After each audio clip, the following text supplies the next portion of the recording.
We're back! What's going on, ladies and gentlemen? I am Roxette of Team Redirect, and I am joined tonight by the one and only Cloud of Rage and the one and only Melanphy. This is the Redirect podcast, guys. It has been about a year since we've done this, but we're back. We've kind of had a long 2020 like everybody else, and we're delighted to be back. And we hope you can join us for a bit of crack anyway. So we'll just break up the lads here. We'll go straight to Clouded Rage. How about you start off for us? Let us know what you've done so far in the last month. Okay. So, what have I been doing? All right. So, I have been playing some absolute madness lately. Let's start from the top. I've been playing Bahamut Lagoon on the SNES. I have been playing Zelda Oracle of Seasons. I was supposed to say Ages. It's not Ages, it's Oracle of Seasons, which has been driving me up the wall. And I've been playing a lot of Metal Gear Solid. I learned the speedrun of that recently, and I've been having great fun with that. Other than that, just kind of the usual stuff. Bit of Sonic the Hedgehog here and there, and whatever Ken can drag me in to play co-op. Yeah, that's about it for me. I've been busy doing other things as well. Like this week, I have designed a new logo for my channel and kind of just chatting with the lads, hanging out, and the general stuff we do behind the scenes. So yeah, we'll move on to Clouded. We'll get Clouded first, and then we'll get Ken. So Clouded, what have you been up to? Alrighty then. Yeah, I've been up to a lot, actually. I learned how to speedrun Metal Gear Solid, as well as you might be well known of there, Fano. And then we started learning Wanted, Weapons of Fate speedruns on the channel. And we started running Rico on the channel, which is like a shooter released in like 2019. So it's just all runs all the time. Very little casual gameplay because I'm addicted. It's the only way I can actually seem to finish a game now. So that's good for me, that I like to play jank all the time. But hey, we're there. That's what we do now. You've been playing a lot of other things. You've been playing it casually, like not learning, trying to learn to run it. I played a little bit of Ghost Runner, which was it's a 3D Realms. Which was a game you were trying to run. Yeah, I thought about running it. It's very fast paced. There's a lot of movement tech in it. So I'm thinking about it still, but I mean, it's not a guarantee. I don't even know if I'm capable. And then another one was Wrath, which is a first-person like retro style shooter that was released also by 3D Realms. Apparently, I have a thing for 3D Realms, hence running Duke as well. But it's that type of action gameplay. I'm all about the FPSs and stuff. So love 3D Realms as a studio. Been playing a lot of their stuff that they've been coming out with, and that's my biggest like focus. Casually, anything FPS, anything like that I can get my hands on. It's relatively decent as my camera dies out. So yeah, that's pretty much the extent. I did play Incredible Crisis last night, which Ken, you turned me on to. It's the first and absolute fucking last time that's gonna happen, because I was so just destroyed by that game. So I don't know. Maybe I'll revisit it at some point, but for right now, it's kind of dead.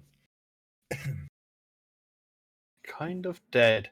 It's exactly what you want to hear when you're talking to someone about a game. Right now, it's kind of dead. So we'll have to hit up the other man that's here. Do we have Ken, to? what the fuck do we have really you been have playing? to? Right. So mainly, honestly, the main stuff I've been doing is a lot of casual things. As per the usual, been playing some retro Zelda games lately. Been doing some randomizers of different games. Tried the Metroid Legend of Zelda: Link to the Past randomizer today, where it's basically the two games mixed into one. So you have to, like, the objective of it is to kill Mother Brain and Ganon, and then pass either game.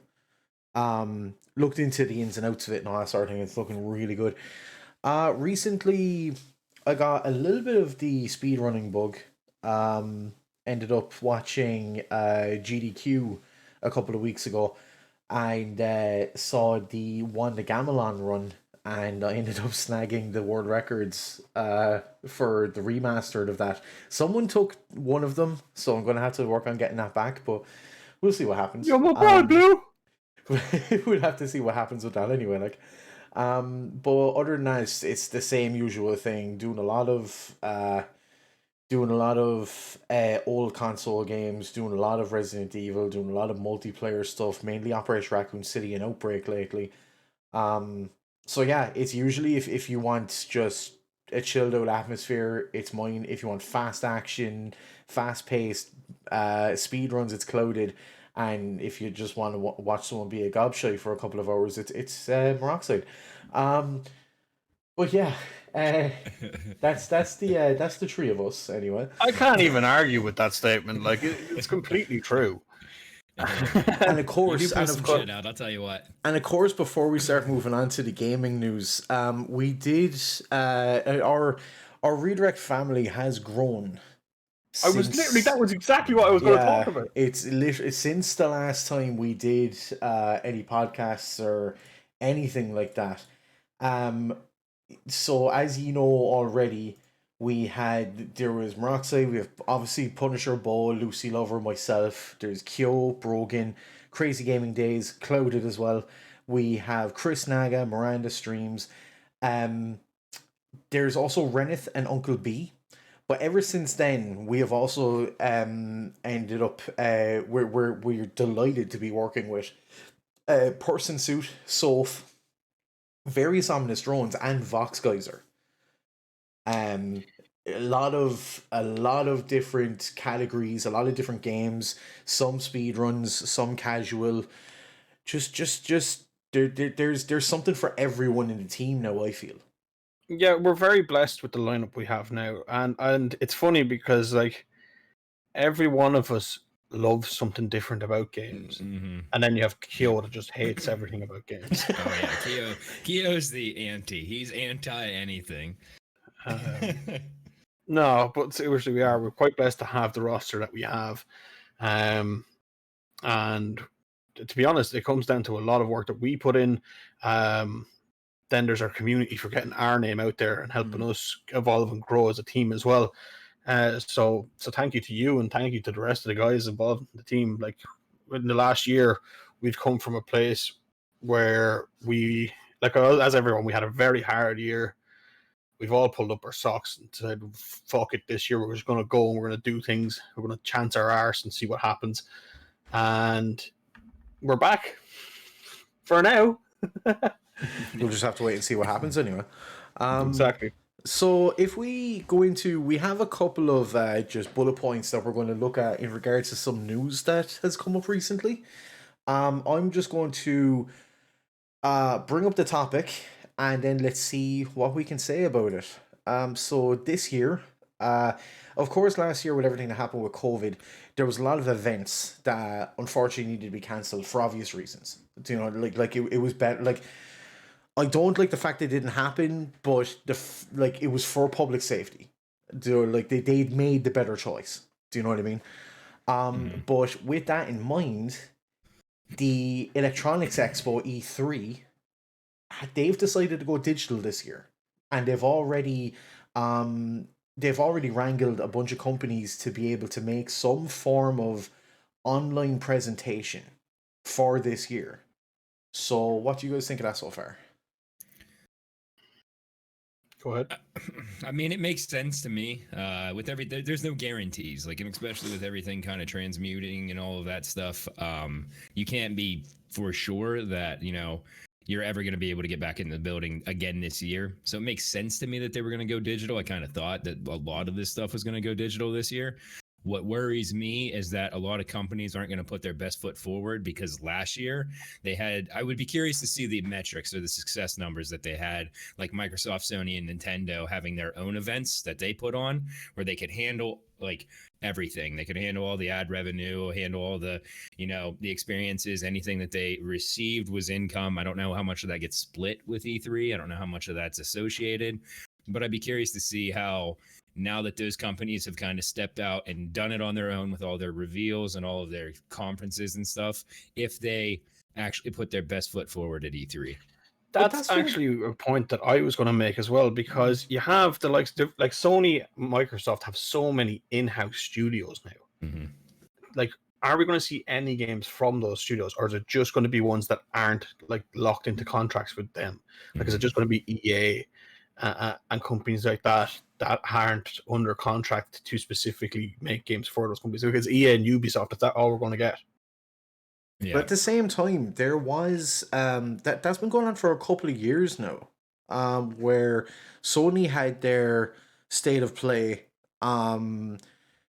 Nintendo had their, was it the Expo Treehouse or something like that? Like it was for something like the last Nintendo 5 Direct or is every month anyway.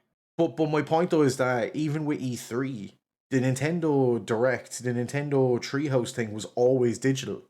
Like even when I was at E3 a couple of years ago, there was some Nintendo stuff there. There was a couple of women dressed up as like in Mario bikini outfits, throwing around big inflatable balls.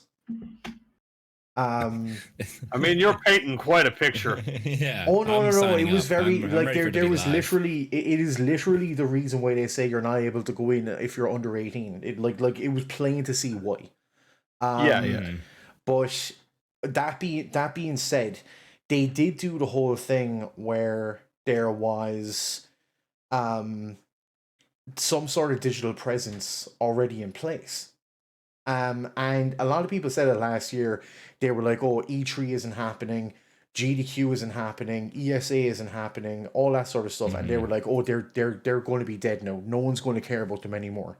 I can guarantee you, the traffic that E3 here now. Apparently, it's going to be a 3-day live stream between June 15th and 17th.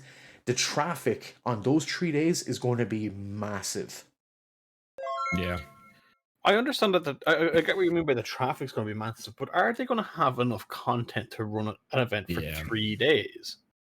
That's Well, what I'm they really wondering. usually- Because I mean, another big thing you have to think about with this is a lot of those studios haven't been able to get in office to like be able to like, I know what you can develop from home, obviously, but there might not even be that much content, you know, moving forward. That like you have like typically a lot of like small indie games and all this stuff, but maybe a lot of companies aren't developing as much stuff because they don't actually have the ability to go into their office space because of all the COVID.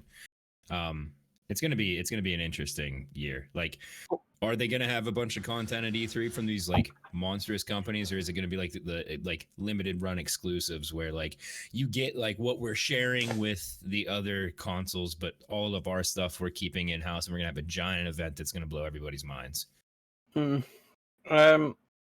Well, as I said, you probably get like some interesting things from the companies that aren't like assigned specifically to Sony or Microsoft. I suppose when you think about that, there's still like a lot of companies. You're still going to have your Activision Blizzards. You're still going to have Ubisoft.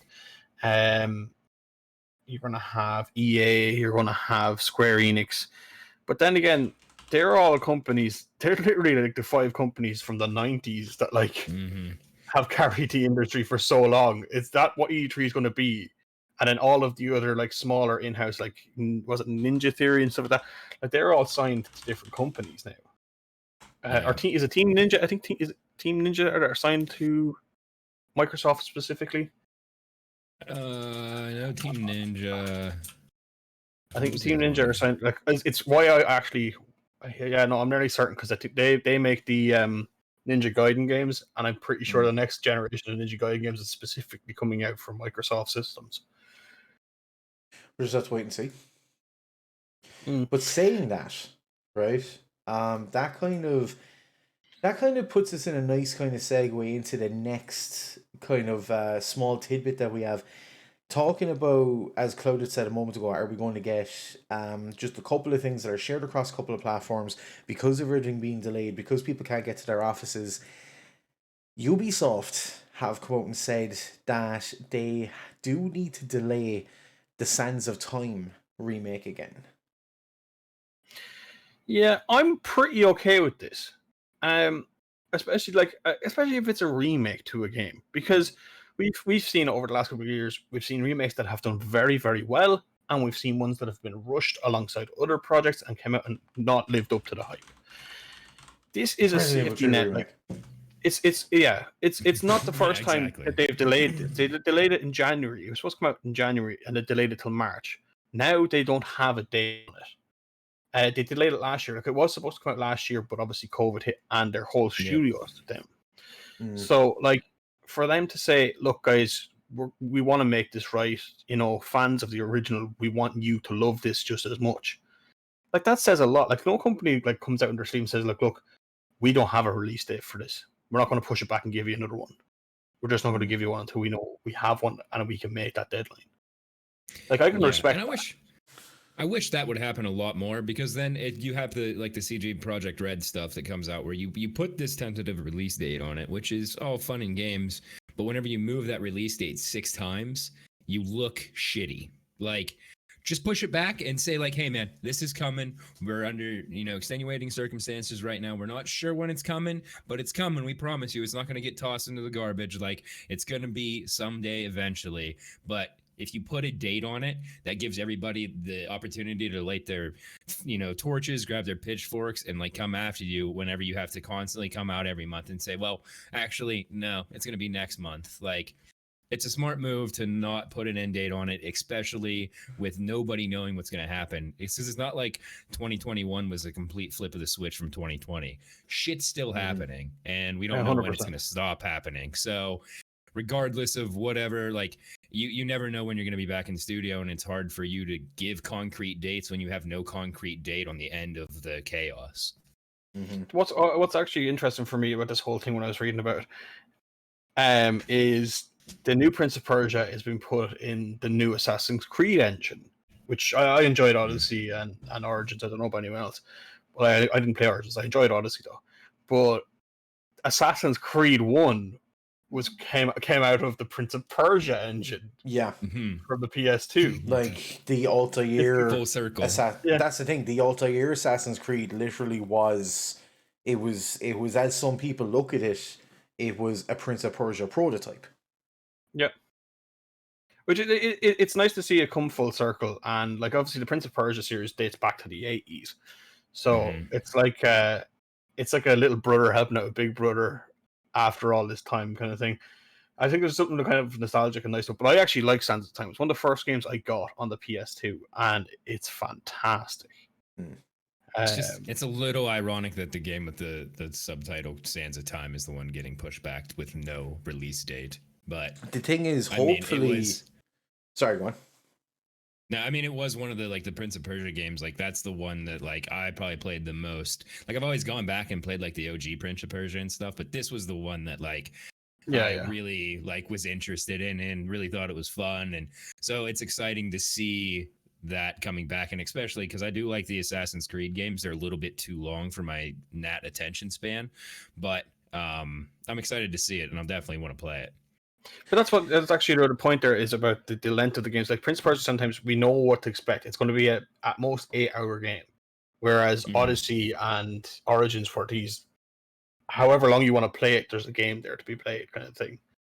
Like you could make it as long as you want, depending on how many of the side missions you wanted to do. Exactly. Whereas this is going to be a set path. Well, hopefully a set path that we work through and stuff. And you get to enjoy all the features and stuff again. The one thing that I hope. Oh, sorry. Go ahead, Ken. No, the only thing I was going to say, and then if you want to say what you were going to say there, if they like the Sands of Time, I hope this remake does well, because I would love to see a new engine version of Warrior Within. Okay. See, after that, it's Forgotten Sands and the Twin something or others, and they're not great. Forgotten Sands isn't a great game. The first two were really good. Warrior Within especially, actually. But yeah, it's nice to see it like that, That's kind of a series that deserves to come back around. Because when remember, it was 2012 or 2013 when they released that just Prince of Persia, when they were supposed to revamp the series, and it kind of flopped in the way that DMC did for Devil May Cry. It's nice to see that they're going, like, look, we had a good thing. We know we have to bring it back, and they're delaying it to make it what the fans want to see. Like, yeah, that's just I'm not mad on Ubisoft. No, never going to be their number one fan. It's a good it's a good move by them because they have so much hate against their games typically. Like, it's a good move for you not to rush this and not come out looking like a pile of shit. Like, do it right, and you'll revive some of that fandom that you had. Exactly. Except for Clouded, because there's platforming involved. Pretty much. Yeah, I'll play it for 30 minutes and be like, I can't make this jump. I just don't know how to press X at the right time, and then I'll fucking uninstall it and move on. So to go from news of things going digital and news of some delays, now there's something of a type of a cancellation. Is anyone looking forward to Stadia? Looking forward to it. It's already out. Has anyone had it? I mean, used exactly. My buddy has one. Yeah, No, my that's buddy my has one, point and it's right 'cause he got there. it for free. So there's a little bit of controversy after happening where the dude who made Terraria, something happened with his account, his Google account, and he was completely locked out. Everything was shut down. Apparently, he broke TOS, even though the account wasn't being used for a while. And Google are doing nothing to help him. So he's after openly coming out on Twitter and saying that Terraria isn't going near Stadia. And to quote what he actually said, I can take this no other way than you deciding to burn this bridge, consider it burned. I think it's brilliant. Like, first of all, it's hilarious. What actually happened was they got a strike on their YouTube channel, and they haven't posted a video on it in years. Google sent them an email, but never followed up on it, and then one day just shut the whole thing down. Yeah, because he said it'd been disabled, and he thought it was done out of a mistake, so he lost all of his shit. Yeah, everything he had on Google Drives and everything, like, that's just ridiculous. Google Drive, his email address, insane. all the different apps he would have purchased. Like, considering he's a developer, he would have had tons of Google API stuff. Yeah, yeah. You use Google a bunch. It's mind blowing to me that, I mean, Terraria is a highly popular game. It's still played by tons of people. I actually love Terraria. Yeah, a lot of people do. It's like anybody that liked Minecraft liked Terraria, and there was people that didn't like Minecraft that were like, fucking, I enjoy Terraria more. So you have a game that maybe could a little bit breathe some life into your dead ass platform, and you're like, nah, nope, that's just screw you, dude. I don't understand that. That doesn't make sense to me. It's kind of mind blowing. Sure, what can you do? Like, I've said from the beginning, this is not a sector Google should have gotten involved with. The console space, you mean? Yeah, at all. Anything to do with video games, they should have never gotten involved. They have YouTube and YouTube Gaming and whatever else. That's fine. Host things, run servers, run ideas and apps and stuff. Do not get involved in an industry that has 3 absolute tyrants in it. Mm-hmm. And come in and be like, hey guys, look what we have. No, See, what the fuck? Get out. And I feel like it's going to be like Apple's kind of in the game space with their Apple TVs, where you can hook a controller up and play some titles. I mean, there's some decent titles on there, some classics, some new stuff that you can do with. Just like some Minecraft and all that. I feel like this. Yeah, I feel like this was like a little, like, they tried to have this be a step up from like that. Like, it was the mid ground between something like an Apple TV and something like an Xbox, like a full powered system, and they were going to be this middle ground. And then they completely just botched it. Yeah, like the KFC console is more anticipated than Stadia ever was. Like, people are more excited about being able to warm their chicken fingers than stream their video games. And I want to play Doom Eternal, and I want the GPU overloading itself to cook my chicken, right? Exactly, dude. I want that shit coming. I'm perfectly hyped for that. Like, that's good. That's a good marketing. Like, if they come out and went, Google Stadia, it's a PC that has a fridge in it that you can store beer. Yeah. Clouded would have about 12 of them already ordered. Like, I'd be fucking first in line. I mean, you're the gigantuan Google. You are the back end for a ton of people's stuff, like all the game industry and everything.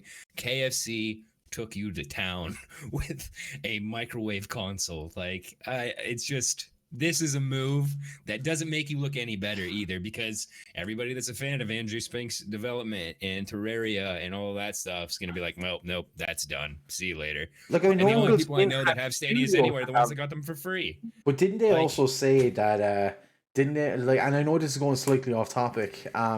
But didn't they recently only say as well that they've decided they're not doing any in-house stuff anymore? Yeah, there's not going to be any in-house studios making games for it. This thing is dead in the water. You've made your mistake. This was attempted before, wasn't it, by like Nvidia with the Nvidia Shield? It was almost kind of the same deal, where it was like a game streaming platform of some sort. And I mean, if Nvidia can't accomplish it, and they're the company that makes the graphics cards for most of the machines, as well as doing some other crazy stuff we won't get into here, but like they are that if there's a company that's going to accomplish that, I would assume the Nvidia the Nvidia Shield and GeForce Now would be, if this is going to happen, that's the company that's going to be able to do it. But why would you get involved in that part of the industry when you have PlayStation Now, you have the Microsoft Game Pass, you have Nintendo have an online service as well where they're giving out free games. Like, there's no point in trying to, like, as I said, there is these giants. The only way that this would have worked is if they went to a company that wasn't hot anymore and said, we're going to pump money into you, bring back your audience. If they went to Sega now or something, that's all I could think about. If they went to Sega and said, we're going to make the Dreamcast 2, we're going to do it all online, and you're going to have first-party games all over it. We want to see a new Phantasy Star Online. We want this, that, and the other. That would have, like, literally just blown the whole thing wide open. People would have been like, shit, Sega's back. Yeah. And it's backed by Google. Imagine the stock market that day. Oh, yeah. And 1 million percent. Don't even start. Again. Don't even. Let's just not talk about the stock market, please. With everything that's happened so far this year. Something we were talking about. We worked, and it's just mentioned in the chat there, NVIDIA. The next topic is actually about NVIDIA and their new graphics card range, the 30 range, and the 3060 is coming out this month, which is their entry-level card. And I say entry-level. The thing's an absolute beast. 12 gigabytes of GDDR6. Yep. 3060, 12 gig. Double what I have. Yeah, I mean, and that's the thing. Like, it's always been that thing where, like, you spend a bunch of money on top tier, like, of 2 series ago, and then by the 3rd series, the base level card kicks the shit out of your card. Like, but I think that is the equivalent of the original Titan now, if not more.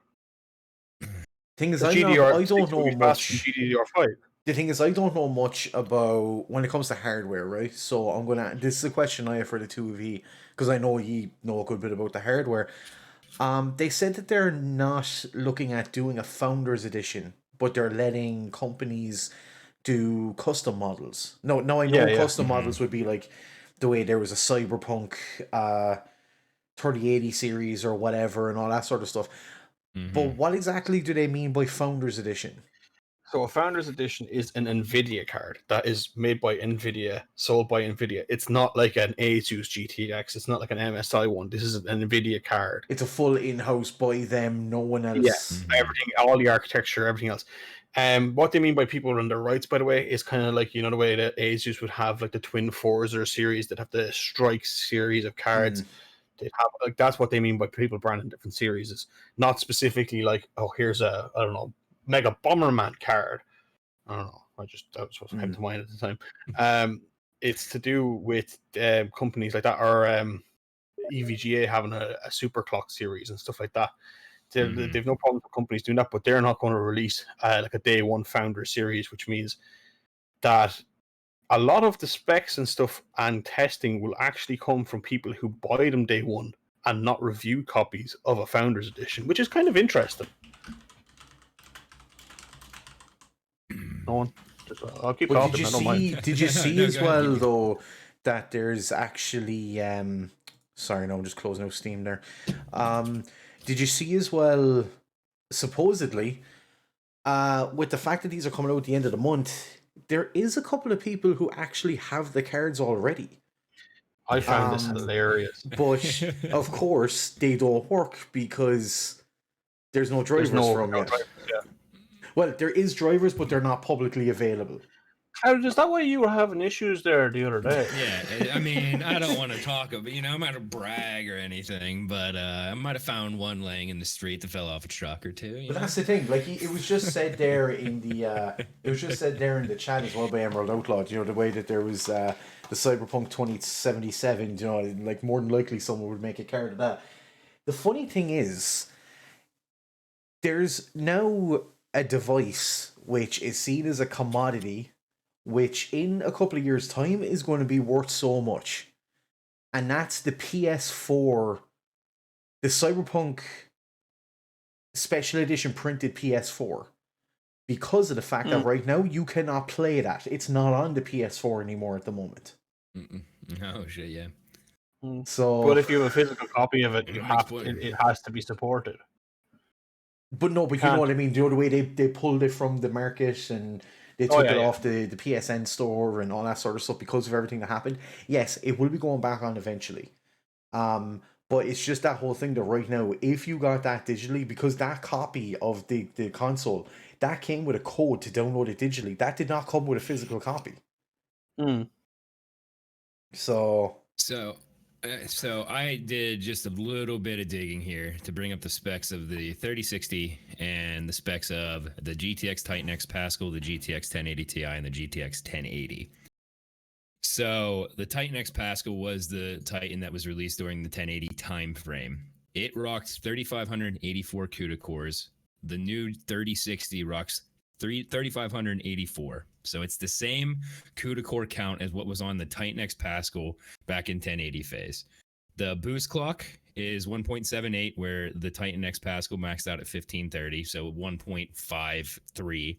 And the base clock is 1.417, which the base clock on the GTX RTX, or the RTX 3060 is 1.32. You have 12 gigs of GDDR6 RAM. You had 10 gigs of GDDR5X RAM in the Titan X Pascal.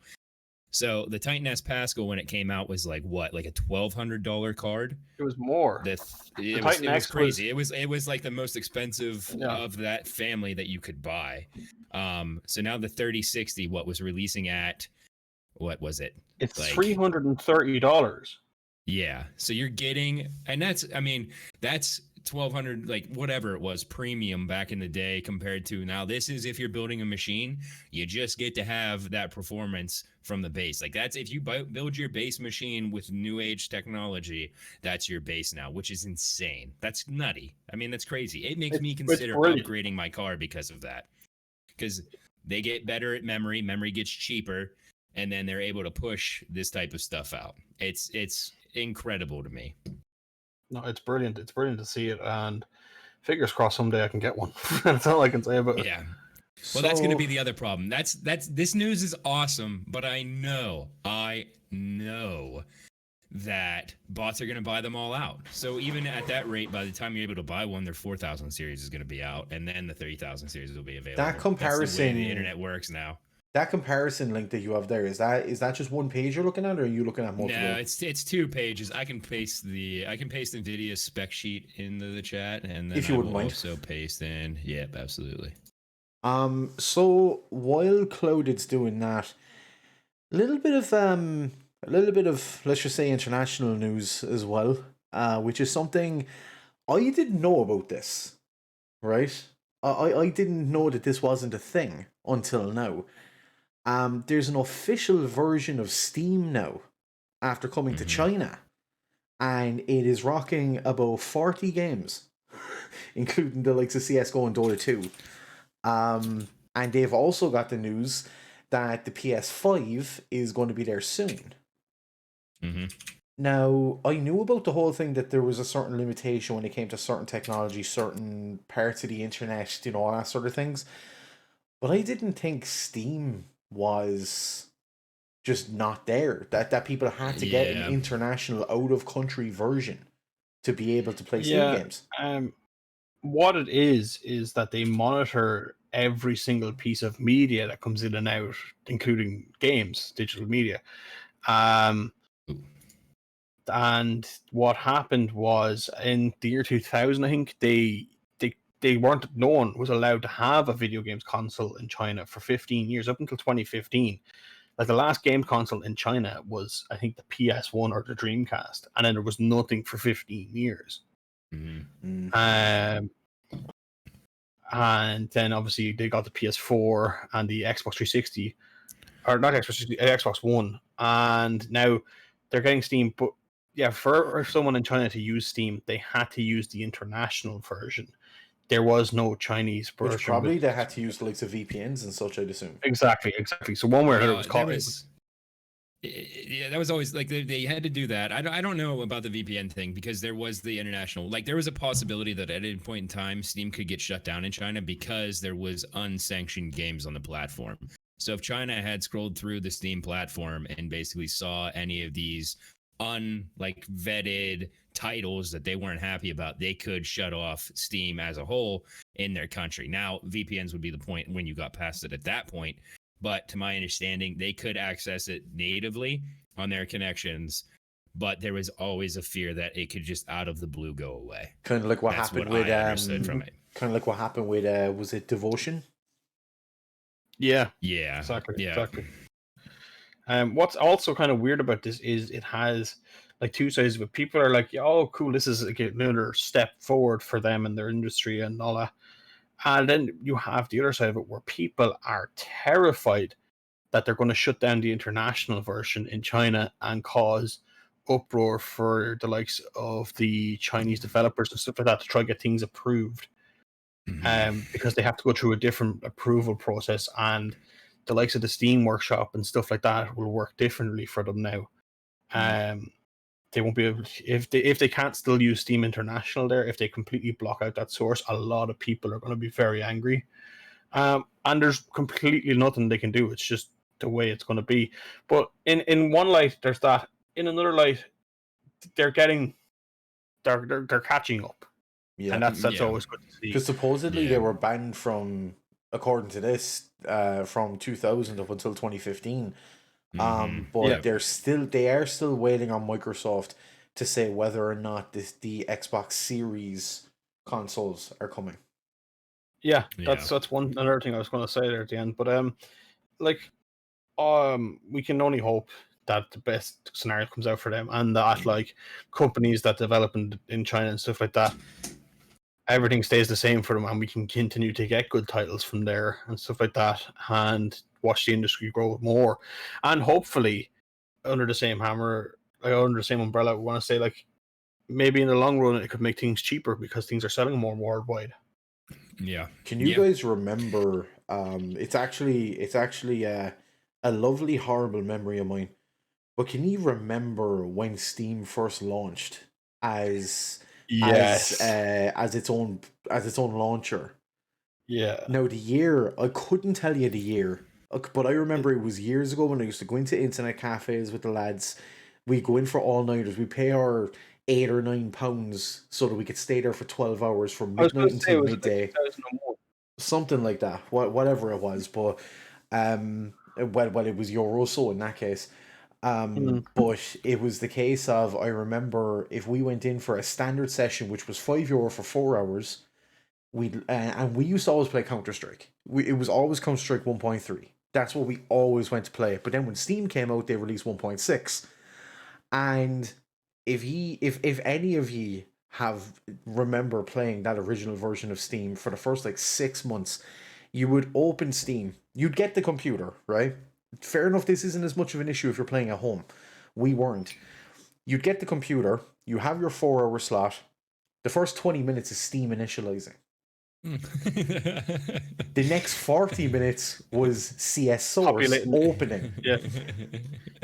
Populating the catalog. And then 15 minutes of whoever was going to be the LAN mod launching a server. Yeah, it was dirty back in the day. Mm-hmm.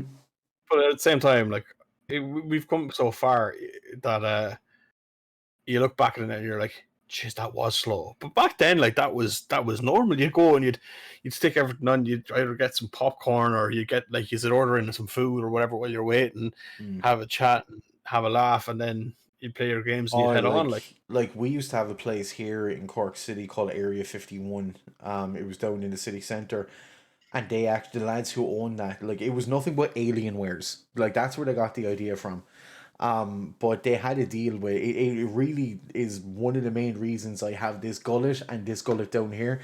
They used to have a deal where if people ordered 4-star, it was half price. So we were getting massive pizzas for about €8 each. And we'd get that and eat them while we're waiting for the games to launch up. That's it. Like that's how it was, and there's no other way. But like it was like the Commodore, and you stick in a tape, and tape. you press play, and you're waiting. Like, but that like, I mean, we have come a long way, but still, that stuff, them kind of memories to me mean more than like anything. I think they're brilliant. No, that was like It me and my used to brother be- years ago, where it was we throw on the tape for Creatures or Terminator or Batman for the Commodore 64, and we'd literally go downstairs and have our dinner. And by the time we come back up, the main menu's on. I mean, that was the deal back in the day. Like, people were mad that they had to now use Steam to do everything. Now, if something's not on Steam, you're pissed. You're like, wait a second, hold on. Like, I have to go and actually make an effort to get this somewhere else. What the fuck? No, I'm out. But moving on from nostalgia, which we do need to speak about more often. We really do. Like, I played a couple of Commodore 64 games the other night there, and my god, like those games were so difficult. But anyway, Yeah, we've gotten worse at video games as we've gotten older. But anyway, pretty much. So CD Projekt Red are back in the news again with all the stuff that's happened. Do you remember the whole thing that happened with Capcom, where people hacked into their system and found a lot of stuff and held them ransom? Mm-hmm. Someone's after doing the same to CD Projekt Red now. So this whole thing, like the ransom note, was super. Like, so they took a bunch of their data. So they have apparently the source code for the Witcher 3 unreleased version, Cyberpunk 2077, Gwent. So they have a bunch of source code of that, and then they also have all the accounting stuff, the documents relating to accounting, all of that. But then I would assume at some point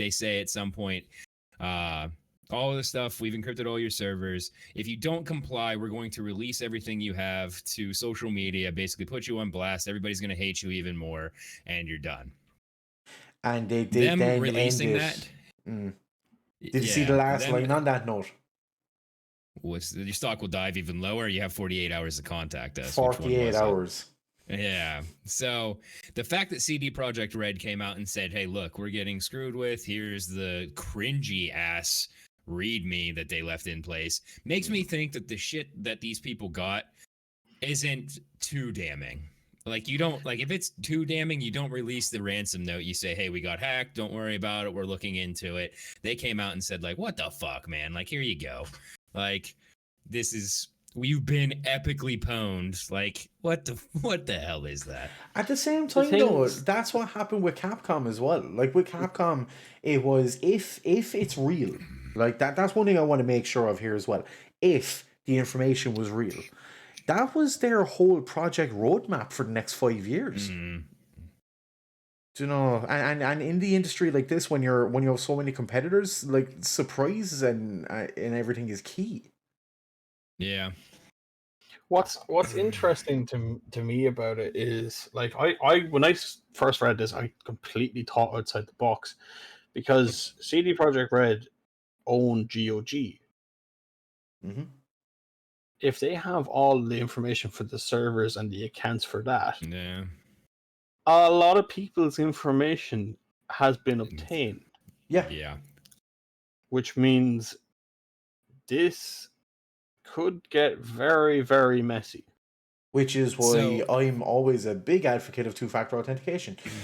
Yeah. Oh, 100%. Yeah, at the minimum. This working in IT has taught me that security is the scariest fucking aspect that you can possibly have when dealing in the tech world. There's no surefire way to make sure. The only surefire way to make sure you don't get shit on is to never connect to the internet. That's the only surefire way. There's no, like, security is the biggest thing, and it makes companies look like shit whenever they're hacked. But working in that space, I know that you can do everything you possibly can, and this could be the outcome. But this just stems back to the absolute volatile nature that people had against CD Projekt Red after release of Cyberpunk 2027. It's like that ransom note is the only thing that makes people remember they released one of their favorite games of all time. Like, no matter what happened, no matter what you did, you're literally fucking going as far as you can to ruin an entire company's lives, and it's annoying to me. But at the same time, what else can they fucking offer when it comes to The Witcher 3? Well, yeah, but what else? Even when Cyberpunk 2077 came out, and admittedly, it was a bad game. They should have done more vetting, and this is like we talked about earlier, where don't put fucking release dates on stuff, and then you won't have deadlines to meet, and then you won't have people to piss off. That's not companies, though. That's publishers. Well, they're the publisher of their own games. So that was at that time I went and looked back at Cyberpunk 2077, and that was like my main defense of them at that point in time was, well, typically it's pressure from the publisher, not the developer themselves, but they publish their own games, so that's kind of a moot point. But what happens then, like, you get all this hate for you and stuff, but to go this far to take it out on them is annoying, because they came out and they said, we're going to release patches. We're going to do everything we possibly can. We're going to be giving refunds. We're going to be trying to give patches. We're going to be doing all of this. And Sony at first said, no refunds, fuck you. And then Backlash still went against CD Projekt Red. So they found their target. They hammered in on it, and they're still just going. And I think they're genuinely trying, and I think that they are a good company. Everybody has those moments where they fuck up, but I hope that they come out of this on the other side, because I'd like to see what they can do in the future with Witcher itself, and hopefully with Cyberpunk 2077. And one thing to add to that, just like what you were saying there as well a minute ago, Fano, you were like, what could they do with The Witcher 3? I would say the same about Bethesda with Skyrim.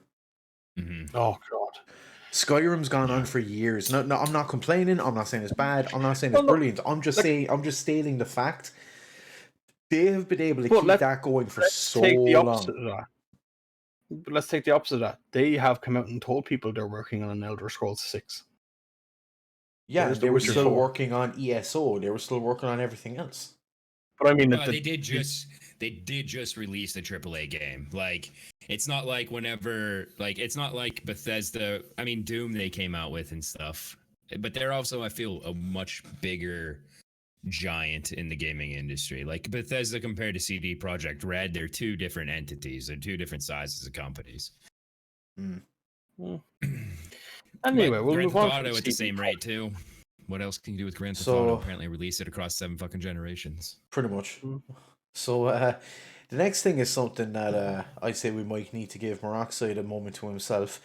He might need to step away. I mean, or maybe change the pants. I'm not sure. This weekend there's going to be an orchestra concert from the people who have done the music for Final Fantasy VII and Final Fantasy VII Remake. But one of the co-director, Toriyama, he's after coming out and saying to make sure to watch the concert, because there's going to be some exclusive news about FF7 Remake. Yeah, as you can see, I am very happy to hear more about this game. It was like just everything about it I love.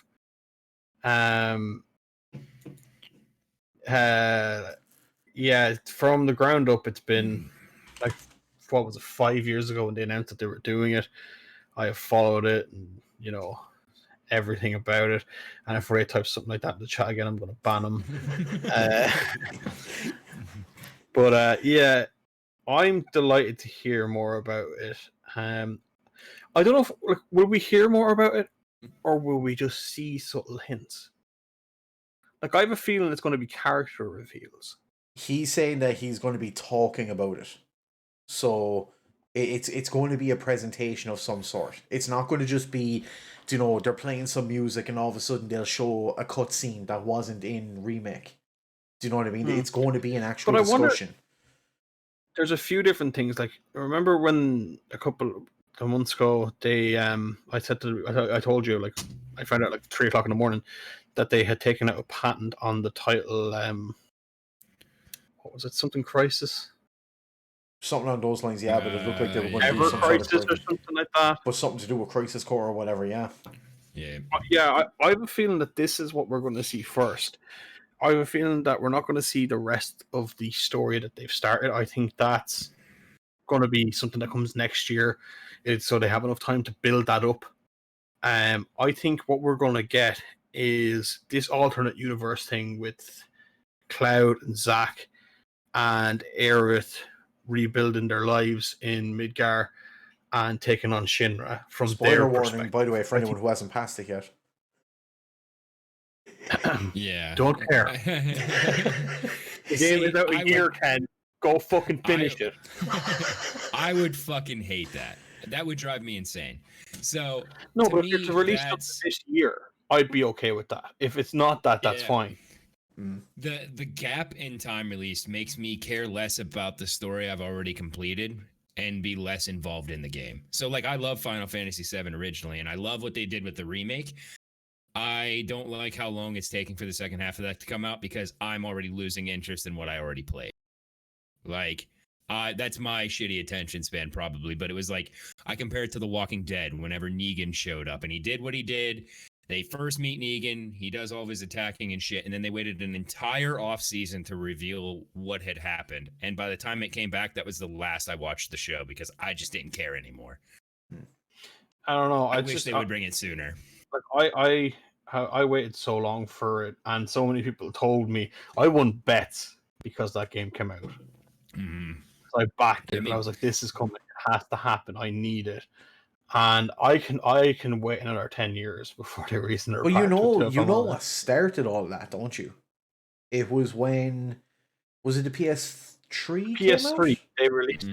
They did a demo, tech demo showing the graphics of how they would have done the CGI. Yeah, literally just a bit at the start where Cloud jumps off the train.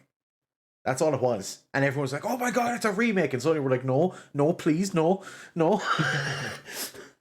Yeah, I had a buddy that would send me multiple messages a year like, they're finally doing it. They're finally bringing Final Fantasy VII Remake. And we played that a ton as kids. Like, multiple 99-hour games completely maxed out, did everything you can, all the ruby weapon, the emerald weapon. We explored the entire game.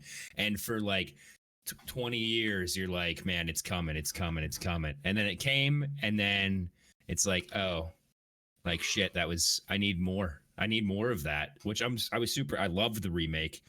I just want more, and by the time the second portion of it comes out, I'm gonna lose that anticipation that I built playing the remake portion. So I'd say you'll be happy to hear this next bit, Clouded, because I know already like Fano has already needed to change his pants over this.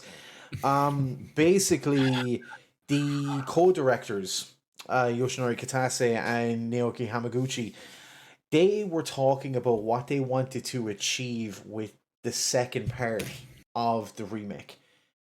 Kitase was saying that they wanted to go beyond what anyone is expecting.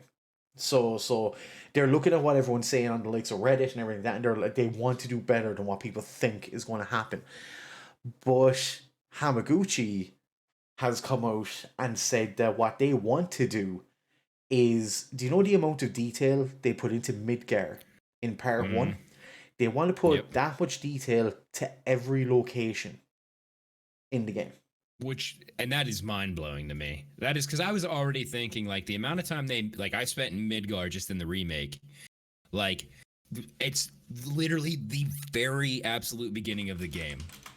And that's incredible to me. Like, you drug something that took, like, a very minuscule amount of time when I was younger and made it, like, this huge, giant, epic adventure in, like, what my age is where I could appreciate it more and understand a little bit more. So I'm really excited to see that kind of route with everything. And I do think the episodic thing keeps me more invested because I'm not sludging through a game that's going to take me 600 hours right out of the gate.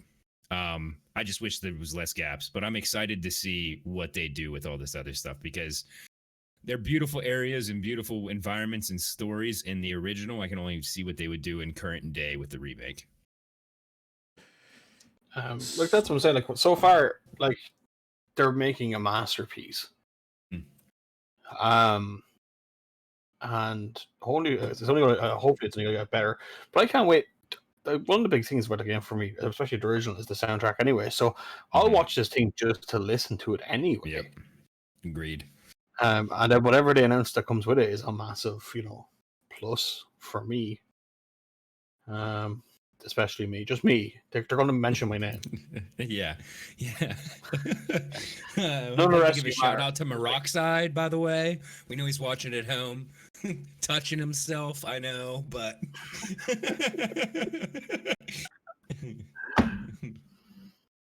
so there is. So that's like the little tidbits of information. We can touch back on a couple of things, by all means, but for something that I think we need to talk into in a little bit of detail, Resident Evil Village, right? No. Capcom have come out and said that, and this is something that Maroxide was saying that he thinks might cause controversy, whereas I think if anyone wants to start controversy on this, they can literally... I can't say here what I would want to say to those people. Capcom have come out and said that Resident Evil 8 is expected to be a lot larger than what Resident Evil 7 was. In regards to areas, in regards to scale, in regards to everything that you can do. The first thing I'm going to ask you, Roxette, is why do you think this is going to be controversial? 2 words. Speedrun community. It's literally going to go down the rabbit hole that Code Veronica's gone down. It's too long to speedrun. I'm too shite at the game to keep my fucking concentration for more than an hour. That's exactly what it's going to go down. Is it really though? Like that, like the Code Veronica speedrunning communities after blowing up ever since the door skip mod was made. Like, I want to be proven wrong. Like, honestly, I want to be proven wrong by this. I think. Sorry, go on. I honestly think if it's anything more than an hour and a half run, people just are going to boycott the game. It's going to be like RE3. It'll be like the first week people will play it, and then the speedrunners will drop off, and with that takes a lot of the audience away from it straight away. Like when you watch people speedrunning RE7 now, they only do it from... They skip the first 20 minutes and they start from there on. Yeah. No guest house percent. You know what I mean? Because the game is too long for them. So if you're going to make a game that's bigger and longer, you've already killed that off. Like people, I'd say it, like once this gets out there and it becomes common knowledge, people are going to complain about it anyway. That's a comment there that Vox Geyser just said. Like it's as long as what happened when RE2 remake came out, as long as that doesn't happen, then fair enough. Like there was friendships broken. There was people threatened. There was a horrible amount of toxicity about category extensions. About what are the rules in regards to knife only? Are you allowed to keep the gun or do you have to put it away? Do you know all this sort of stuff? Like I've lost all interest in Resident Evil runs for the way that community turned after Resident Evil 2 remake in general. But this is going to be the big one. This is going to be the horse that broke the camel's back. Yeah, I mean, this is going to be a big one. There's going to be a lot of people, like, it's already known, like Vox said, we've been attacked. My like runs for me in general, like I'm thinking about extending past this, but typically I keep them under an hour just because of time constraints with my stream, attention span constraints, things like that. I'm thinking about branching up into like hour and a half, like an under. I'm interested in Resident Evil 8 as a casual game. For me, it's not a speedrunning possibility. It's not something I'm interested in making a speedrun for myself. The bigger size, I agree with you, I think is going to be a problem for a lot of people that run it because they're used to 50-minute runs with Resident Evil. That's whenever you're a speedrunner of that category, you're a speedrunner of the classic, the new one, anything like that, you're used to 40 to 50 minutes. That's typically your sweet spot, and then you move on. And you can do a ton of runs in one single sitting. It doesn't take forever. If it gets up into the hour and a half category, there's going to be a lot of runners that are so ingrained in the way that Resident Evil was that if there's a possibility that after they're already an hour and 20 minutes into the run that they have to reset, they're going to lose interest. The other thing I'm worried about is with them adding size, it adds the possibility where the game gets repetitive and they start making like filler portions. Because every time a company releases a game, nobody ever wants to come out and say, it's the smallest game we've ever done. They always try to make it bigger. But by making it bigger, there are times where it either goes really well and you've instituted that bigger space better. You have, more items, more puzzles, more story arcs. You have the ability to, kind of vet your story out more, but you also have the ability to where you just wanted to make it bigger for bigger sake. And there's a bunch of unnecessary shit that becomes a nuisance mid-game. And I hope that isn't the route it takes as far as casual looking goes, as far as speedrunning goes. With it being bigger, I'll never touch it. There's also, do you know the way people have been complaining? Well, I say complaining. There's people that are very on the fence about what to expect from it. Like, I'm really looking forward to this game. Like, people say, oh, it doesn't have zombies. There hasn't been, like, legit zombies since CVX. Mm-hmm. And I still enjoy all of them. But one of the team members that works... that is working on it, the producer, Fabiano, he has actually come out and hinted, because people were asking about zombies and werewolves and all this sort of thing, and vampires, he's after coming out to say that they're assuring everyone that the enemy types and the encounters and everything, it takes into account the overall world and history of the series to make sure that these new creatures all fit within the context of Resident Evil's world. So even though... Sorry, go on. I was going to say, what's interesting about that point is it's going down a route where America and anything to do with America is zombies. And then they do, like, you've got your Africa and everything like that, where it's just, they're like still more human. And now you've got Europe, where we've got fucking vampires and werewolves. Listen, man. I think you're forgetting about Blade. Thank you very much. Fucking, we got American Blade. The vampires are a thing here too. Okay. Yeah, you also have Twilight. Oh, let's not go down there. That's really, listen, that's where my heart really was. I'm Team Edward all the way, but no, I couldn't say that publicly. I had to fucking Team Eddie. You outed me. So talking about your heart being in something, the biggest point so far that's after being recognized by Capcom across all social media, across everything, the biggest amount of hype for this game so far has been Lady Dimitrescu and her two daughters. Mm-hmm. So much so that they came out with a graph detailing the fact that she's 9.5 foot tall. People wanted to know how tall she was.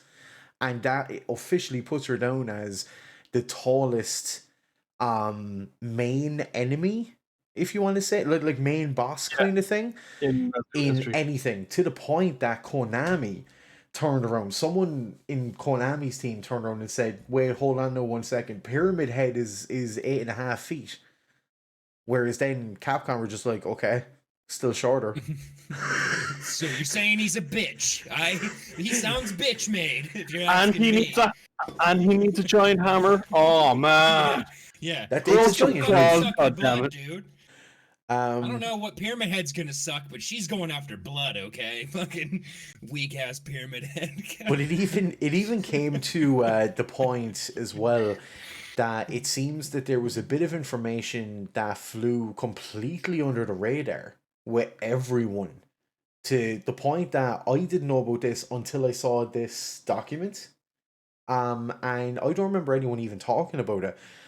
But this whole thing of when I heard originally that the tall lady's name was supposed to be Miranda, and I said it to Miranda Screams in our team.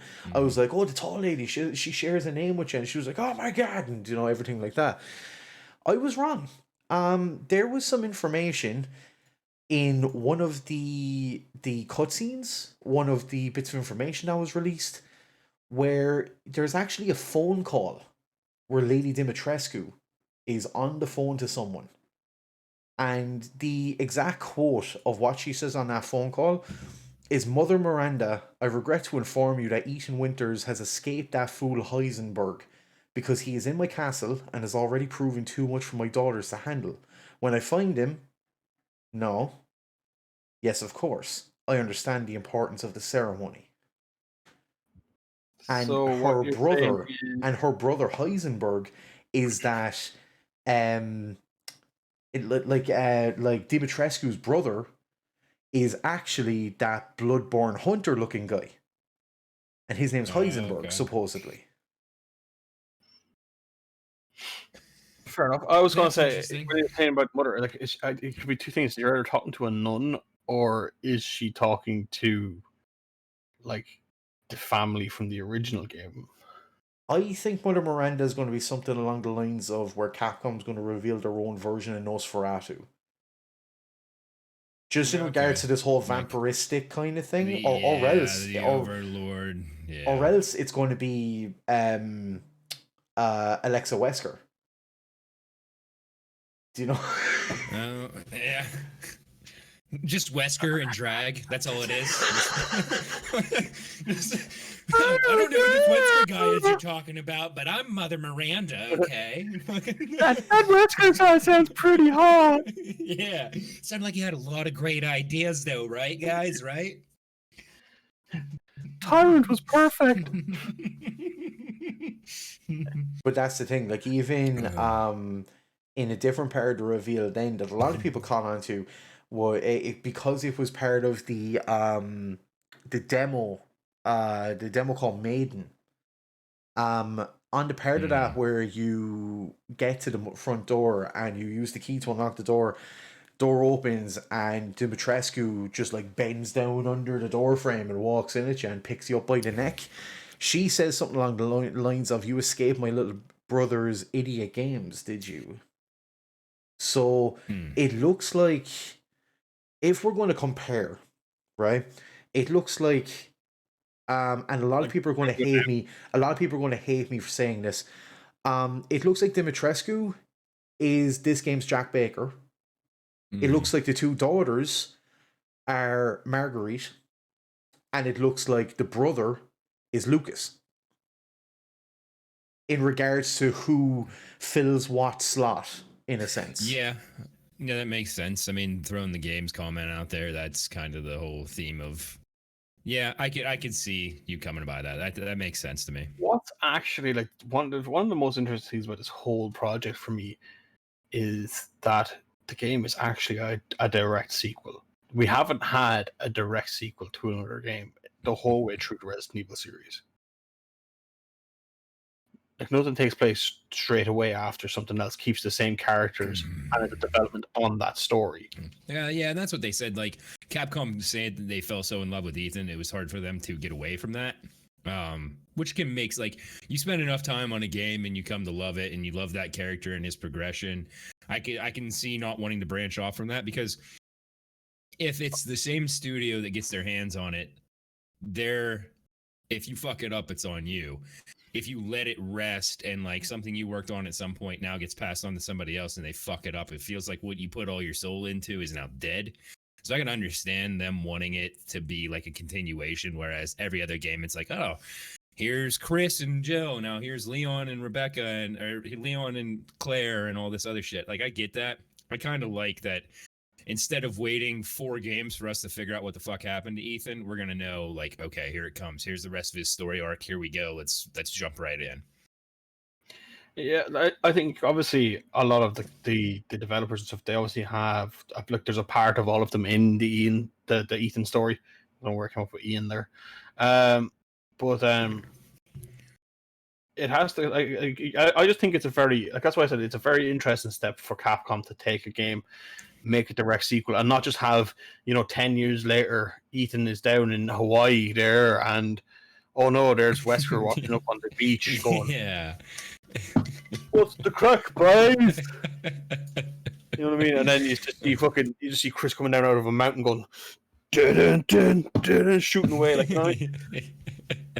lobbing grenades outside of a boulders, yeah, exactly. going Like ripping in. off his top and like going all out. Like that's the best thing about Resident Evil 7 for me is it's not an action or not an action horror game. It's a horror game that builds up suspense and it makes you think about what you're doing so that you don't get frightened and stuff like that.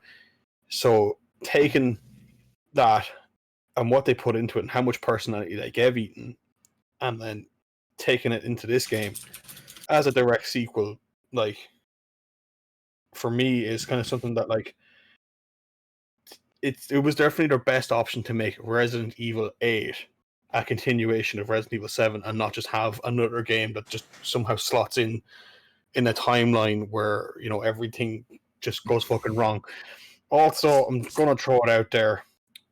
Ethan's getting a rocket launcher from Ada. Yeah, shows up at the end out of nowhere. Like Leon and Ada have to at least be mentioned. It's a part of Resident Evil lore that Leon and Ada are in every even numbered game. 2, 4, 6, and no 8. I'm telling you now, it'll be what I said about Chris. It'll actually be Leon coming down the mountain, and then Ada just throwing rocket launchers at him. Here, take this. So, a little further bit of information in regards to some of this was taken from, like we were talking about earlier, the leaked information that was held for ransom and stuff like that. A bunch of this is assumptions based on that information and correlating or putting everything alongside the information, the screenshots, the videos, everything that we have so far. So the fact that Dimitrescu, when she was on the phone call, she was like, everything like he was too powerful for me and my daughters or whatever. Was she supposed to experience him at all? That's the first thing, right? Is it circumstance that this has happened? Exactly. Yeah, that's what. And then also there's 4 separate houses. There's House Dimitrescu, which Tall Lady is in charge of. There's House Heisenberg, which supposedly, like we seen so far, looks like it might be her brother. There's House Moro and House Beneviento, and then Mother Miranda is in the middle of all 4 of them. I'm gonna throw a spanner in the works in a second. Go on. You go ahead. Go on. Okay. So then from there, there's the whole thing where she has daughters. And the daughters are the ones that, as we saw, were going around with the sickles, and they were able to, like, something along the lines of what Marguerite was able to produce out of her crotch. They can turn into bugs. They can turn into like locusts or whatever the case may be. The bugs that were like crawling under his skin out through his hand and stuff like that. That's them. Is that exactly? What people are saying? So something along those lines. And the thing is as well, Dimitrescu, we didn't see shoes, we didn't see legs. The fuck is under that dress? Because I doubt it's going to be very long legs. And then another thing is the fact that there was the correlation between the fact that they brought back Ethan and they brought back Mia. Supposedly what's going on is that Dimitrescu and co are after kidnapping Mia and Ethan's daughter. A lot of people are saying that the maiden in the demo must be this person, because at the end of the day, both Mia and Ethan were infected with the E-type virus at some stage. And we saw Evelyn was able to go from age 10 to age 80 in a matter of months. So what's to say that they didn't, go off away to Europe while Mia was pregnant? They gave birth, the child was stolen, and now in that demo you're as a teenage, if not young adult woman trying to escape. It's a good theory. Yeah. Some people and honestly, that would be fucking awesome. Hire some of these motherfuckers to write the storyline, because the theories that some people come up with, like, I'd be all right with that. That'd be kind of cool. Here's my spanner, by the way. Go on. Miranda. Mother Miranda, whatever you want to call her. Could she be Ada? That'd be pretty cool. But realistically, how would that tie in? We've never ever found out why Ada has been chasing down these viruses for so long. She's a spy selling them to the highest bidder. Yeah, that's like we were only told what she tells us the whole way through the series. That's true as well. Yeah. There's been a lot of her Well, shadiness. in 4, you hear the missions being given to her by her higher ups, and it's always been get the data. But who is to say that that's not the family? And this is where this ties Again, in. true. Again, yeah, it's a possibility. In new news, Moronside quits writing deal with Capcom. If anything, I got a copyright strike or something. Oh yeah, this fucking whole thing's demonetized and banned. It was just something that came to mind. I was thinking, like, because we've never really, like, she pops up the whole time. Every even numbered game. Yes, which means she should have to pop up. But if you were to give her a role, like, the only person she truly helps is Leon, and that's only because he saved her life, so she owes him one. So,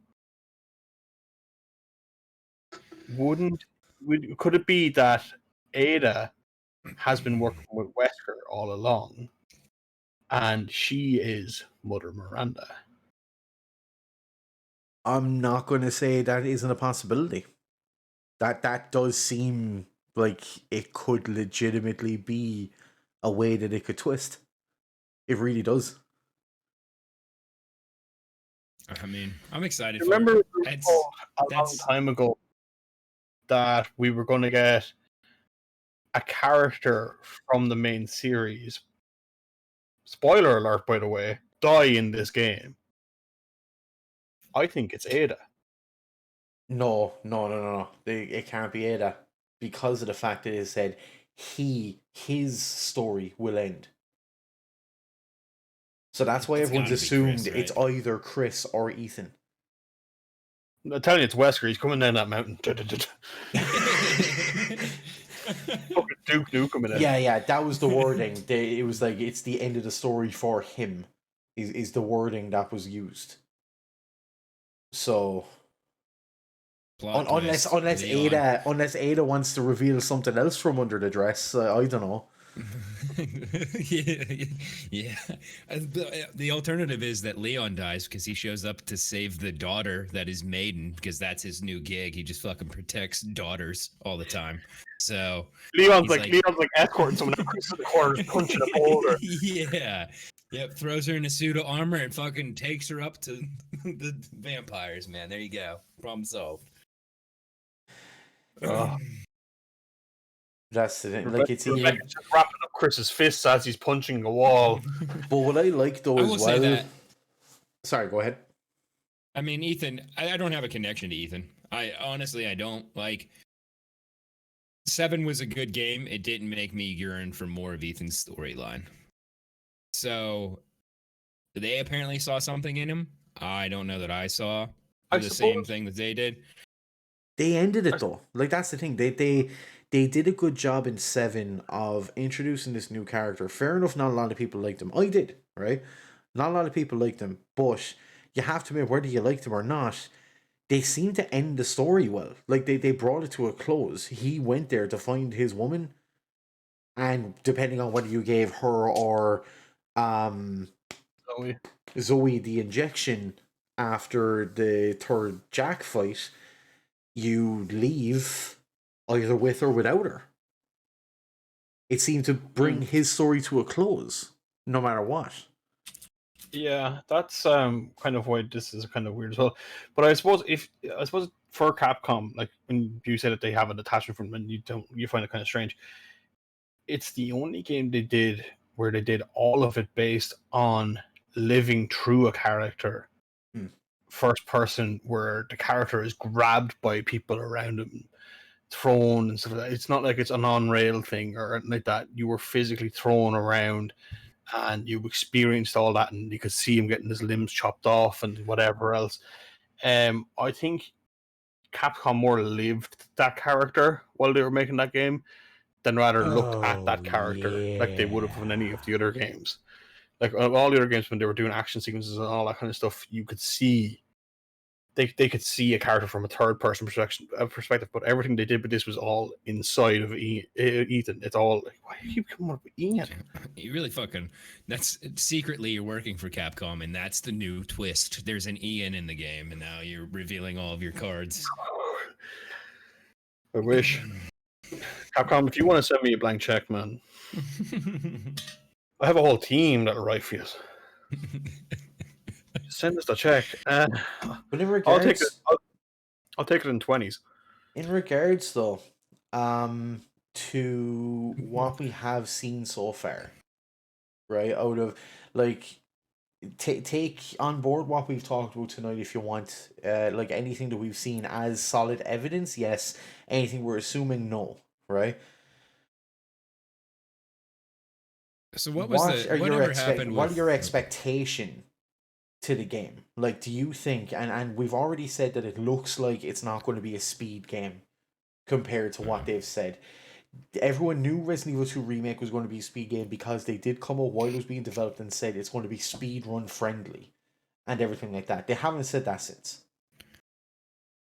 That's a fair point. Honestly, I think for me, like, I'm going to enjoy the hell out of it anyway, because like I wouldn't approach a game like that as a speedrunner. But I wouldn't approach it with the mindset of I'm going to speedrun this. I want to get as immersed into it as I can and see.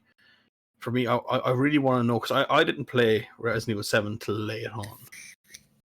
I want to see how much this game's going to give back. I want to see if you do different things, do you get different dialogue? Can you go down a different route? Will it change how the game ends? Like, what have they done? And how many different ways can you make this game work for you? Because for all the other games, they don't do that. They do, you have this scenario and that scenario. You play both of them. I want to see, like there hasn't really been a game with multiple different endings since Resident Evil 1. Like, you can save all these different people and all that. Like, I know with RE7 you could save Zoe or Maya, etc. But like, is this game going to have all these different ways of wrapping itself up? And that's what I look forward to the most, kind of, about it, is to see, like, you're going to pay 70 quid for this game or whatever. Is it going to give you that back in experience, value, and storyline, in how it's presented? And like, can you get, like, they said it's going to be a long game. Resident Evil 7 was long enough for me anyway, but I still have questions about that game. Will I have the same questions when I finish it, kind of thing? Yeah, I think that's a good point. Are they going to leave it? Because that was one of the things that made the older, like, RE1 so enticing and gave it so much replay value, is that you could save Barry, you could do all this crazy shit and like come out with these different outcomes and feel either like you did well or you did shitty. Like that was one of the things, like, choose your own adventure type deal, where if you did certain things you got better outcomes. And there was, like, I would be interested to see if that's something that I liked about that, and I wish they would bring back, where it's not just like a linear, here's how it is and then fucking see you next time. Like, that would be interesting. Me personally, like, I'm excited for the game. It looks good. I am not a huge sci-fi person. Like, whenever we start getting into like vampires, werewolves, and stuff like that, like, zombies is always something that I've been into because I played that since I was a kid and watched those movies since I was a kid. And there's always that other aspects. You mean more like, fantasy? There's certain, yeah, like, it's almost getting, like, I'm not like, Like there's certain vampire things that I can watch, and there's other things that I hate. Like the werewolf stuff, I've never super been into. Like the game itself, like if they bring the right atmosphere, if they bring a decent story, cool. I don't want it to devolve into just this like weird, like, oh, now we're just like, I don't like Van Helsing running around fucking trends. Like I don't like, I'm not into that necessarily. So while I'm excited for the game because I know the gameplay looks decent, the story looks decent, it looks intense, it looks like the environment's going to be good. If the storyline gets too, which it's already, I understand what I'm saying, it's already an out of this world storyline. It's not something that's, but if it gets too crazy and sci-fi-ish, I'm gonna start to lose my interest in it. You see, you keep saying sci-fi, and I think you mean fantasy. Well, yeah, I guess it's yeah, fantasy. No, yeah, I can see where you're coming from. Like, no, like I can see where you're coming from, but like sci-fi to me is cyberpunk. Do you know what I mean? yeah, yeah. It could be that, but I mean, like, also, like, the science turning the T virus and having people be zombies, like, for building vampires and werewolves and all this other stuff, too, to me, I don't know. It seems weird. But at the same time, it really does come down to, like, it seems that everything that people complained about with 7. Now, don't get me wrong, I'm one of the people, surprise, surprise, I'm one of the people that thought it was an amazing game. It's easily in my top 3. Right, of Resident Evil titles. But everything that people complained about with 7, Capcom seem to have... It seems like they've addressed everything in this game. We've already seen there is a vast array of enemy types. We've already seen that there's going to be a bigger area to explore. We've already seen that there's going to be multiple weapon types and customizations of each of those weapons, where the developers actually came out and said they drew inspiration from Resident Evil 4, the one where you had pretty much most of the weapon types in one game. Mm-hmm.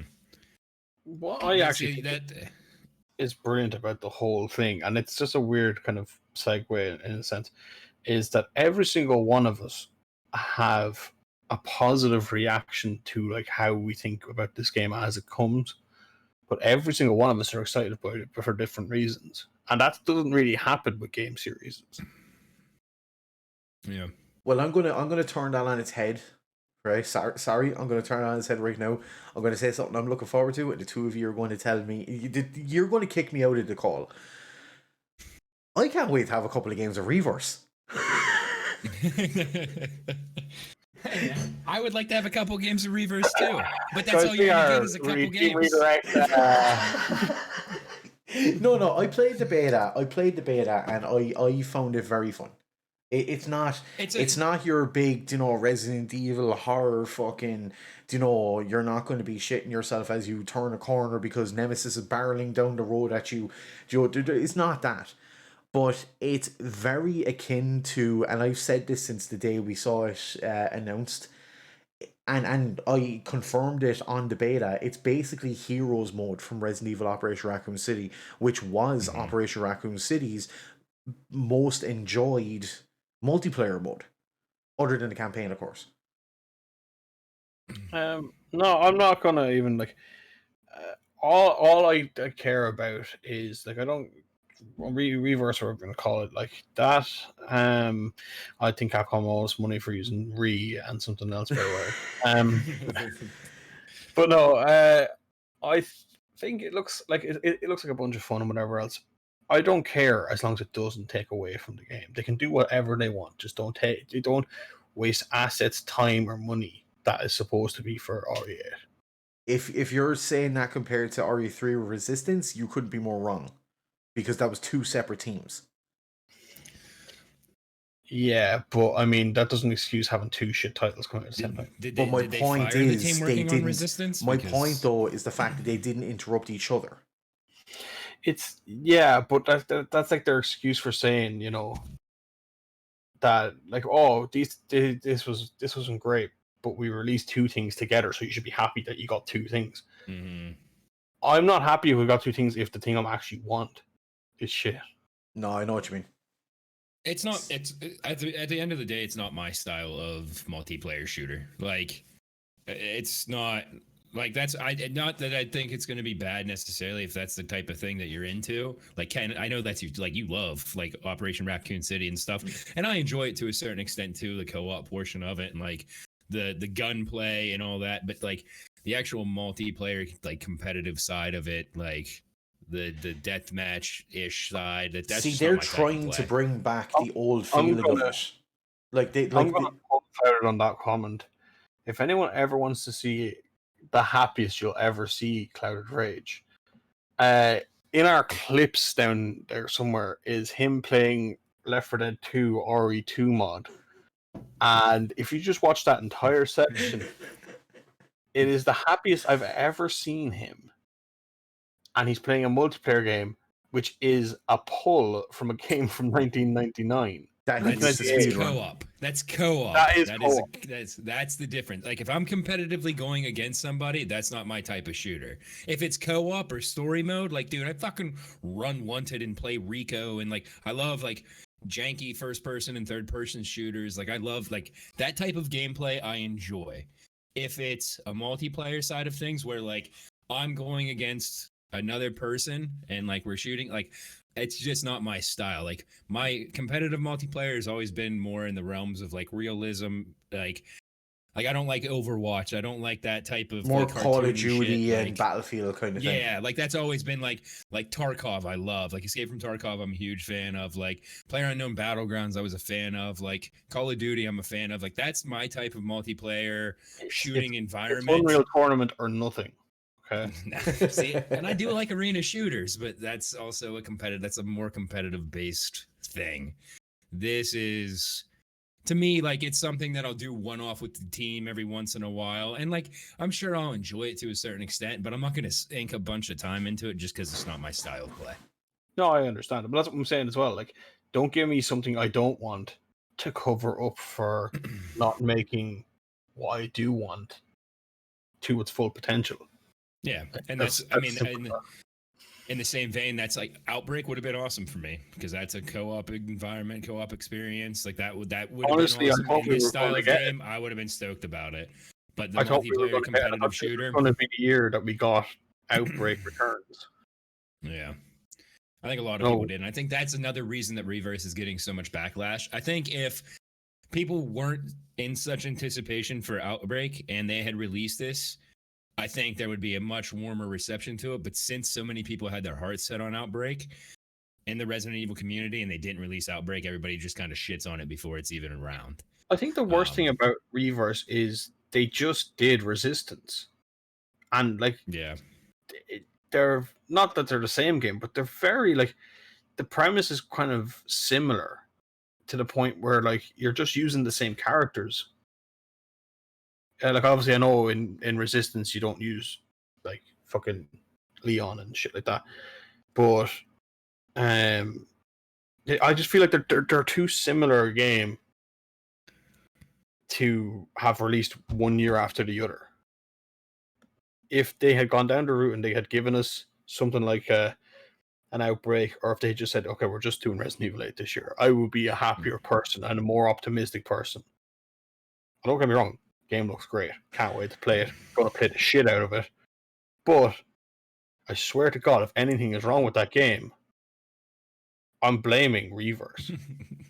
Can I just rewind us a small bit to one of our older topics? Oh baby. I'm just after coming across some info here, some new info, only from the last couple of hours. We were talking about the Final Fantasy VII information that's coming out this weekend. Mm-hmm. Some more information has dropped on that since we were looking into stuff, and it looks like what they're actually talking about is the PS5 and PC ports of the Final Fantasy VII Remake, where there's extra story content being added to those versions of the game. In all fairness, I'm fine with it just being that. Like, that game itself, like, is phenomenal. It stands on its own as well as being this massive thing. Like, if you never played a Final Fantasy game and you played that, if that was your first experience, you'd be like, that was mad. I have no idea what And happened. then if you play the classic afterwards, Oh my god, you'd be like, what the fuck? There's so much more going on over here. it's just I've been looking So- into one or two other little things here. Just seeing if there's any other little bits, and of course the rumor bill is going mental again with Silent Hill because Just before you enter this, Ken, Go ahead. anyone who's in the chat, guys, if you want to type in any questions you want to ask us and you want us to talk about it, and you can do it now, and when we wrap up this bit, we'll actually get to your questions. Yeah. We do have one question already, and I'm after keeping it in the back of my mind. But so basically, there was a video that went up on YouTube from the composers of the Silent Hill music, and they were talking about new Silent Hill audio, new Silent Hill content. And the video got pulled off YouTube, but Konami have come out to say that they were nothing to do with why it got pulled. I don't think Konami owns Silent Hill anymore. I'm waiting for that to be announced. That Sony maybe bought it or something. I think Sony owned that somebody else and has Metal their Gear. hands on it. Because we already know, like, there's already, like, that rumor mill for the Metal Gear thing just keeps getting bigger and bigger and bigger. And in the last couple of weeks, we've seen the cast of characters, the voice actors that have played them game, like that did the characters for the games, all have meetups and signings and stuff like that. Game is just getting bigger and bigger. If you look on Twitter and type in Metal Gear, you will see there have been events and signings and autograph stuff for the last 3 or 4 months where they keep coming up and they keep getting together and doing things. So I'm very certain that Konami don't own the rights to Metal Gear or Silent Hill and possibly Castlevania anymore. Well, that's the thing. It's Akira Yamaoka. He said that he has a project that's going to be announced this summer. Like, this isn't a rumor. This is something he himself has said, that he does have a project that he's working on, and it's going to be announced this summer. So maybe that'll be during one of the Digital E3 presentations. I think this is that would be huge. the only thing I don't want to. The only thing I hate about all that is we're gonna have to wait till next year. Yeah. I mean, at this point, I'm about to buy Little Nightmares too, because it's about the closest thing I can get to fucking Silent Hill in modern age. Also, it looks brilliant. Let's be fair. It does. It does. And another thing there, like, just a comment in the chat about would we want Kojima behind Silent Hill? Look at PT. I think if we're getting Silent Hill, I don't think he'll have to do with it. But if we're getting Metal Gear, that he'll either be there or he'll either be like mentoring the person doing it. I think his influence will still have to be there. He'll have to be on site. Whether he's like not the actual thing, but like an executive producer or something like that. I think he has to be involved at some level. But like, even as I said, like, I've been watching, like, last Friday there was a hour and a half long stream where the voice actors from Metal Gear got together and did a Q&A thing, and they talked about all their experiences from doing it, and they listed off, like, you know, Kojima and like their voice acting trainers and stuff like that who did stuff with them and all that. So for me, in my head, I was kind of like, why is all of this happening now? That was like, yeah. And they're like, there's no reason for them to have not done this, you know, at Comic Cons and stuff like that. Like, they not all together. Like, this was 13 of them all talking together at the same time. You had the voice of Liquid, you had the voice of young Ocelot, old Ocelot, Roy Campbell, Naomi Hunter, Meryl, Snake, Otacon. I can't remember who else. I think there was 12 of them, all talking at the same time, answering questions and stuff like that.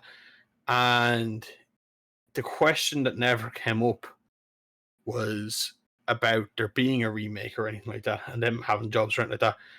They never ever. It was never brought up as a question. I'm sure people asked because it was a Q&A, but it was never brought to them for them to act on it. But they did say that David Hayter was the one who took a pay cut to bring them all back to do their voice again for Twin Snakes, and that everything that they do in regards to the Metal Gear series comes through him. He did say that if he was going to work on it again, that he wouldn't do it without them. That's what he said to him when they were proposing Twin Snakes for the GameCube.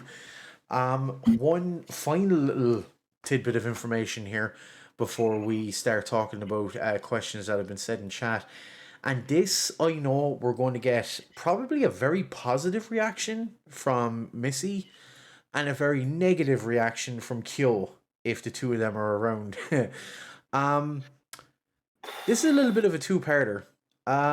So Square have come out and said that there is going to be some franchise announcements for the Tomb Raider 25th anniversary this year. Okay. And also, there is someone after making a fan remake playable demo. They released a playable demo in the last week, or in the last couple of days, where it's in Unreal Engine and is the first level of Tomb Raider 2, the Great Wall level. I actually heard about that, yeah. Yeah, I saw that. I'm tired of getting cucked by fan versions. Like, I get hyped for fan versions, and then they just get shit on by the parent, like the owners of the IP. Like all that, like Zelda and Unreal, like all those remakes that were coming around, which of course Nintendo's a giant, like they're pretty infamous for doing this type of stuff. But too many times have fan like recreations been done and been slashed. I always see them and I love the look out of them and I love the demos that people put out, but I never get my hopes up that they're actually going to be available or playable. As good as the originals or what inspired them or whatever. Yeah. Just a quick drop on that as well. Just to mention, I know that Ken is super excited for this. Guys, if you obviously, like a lot of people in here, like us say, are the Resident Evil fans, do check out the Resident Evil mods. Like, there's different stories to games. There's but they're currently working on making Resident Evil Gaiden in the RE1 and 2 engine. I looked into that further. It's actually a team of about 12 people. Like, it's something that, like, I actually said at the end of last year, I'd love to see if they were going to remake anything when we were talking about them possibly doing Resident Evil 4. I was like, I'd love for them to do Gaiden. And we're like, oh, we kind of got that in Revelations or whatever. And I was like, but I'd like to see all of it. I'd like to have that whole experience. Who thinks Revelations was a reimagining of Gaiden? Could be Rev 2. I don't know. But I remember people talking about it.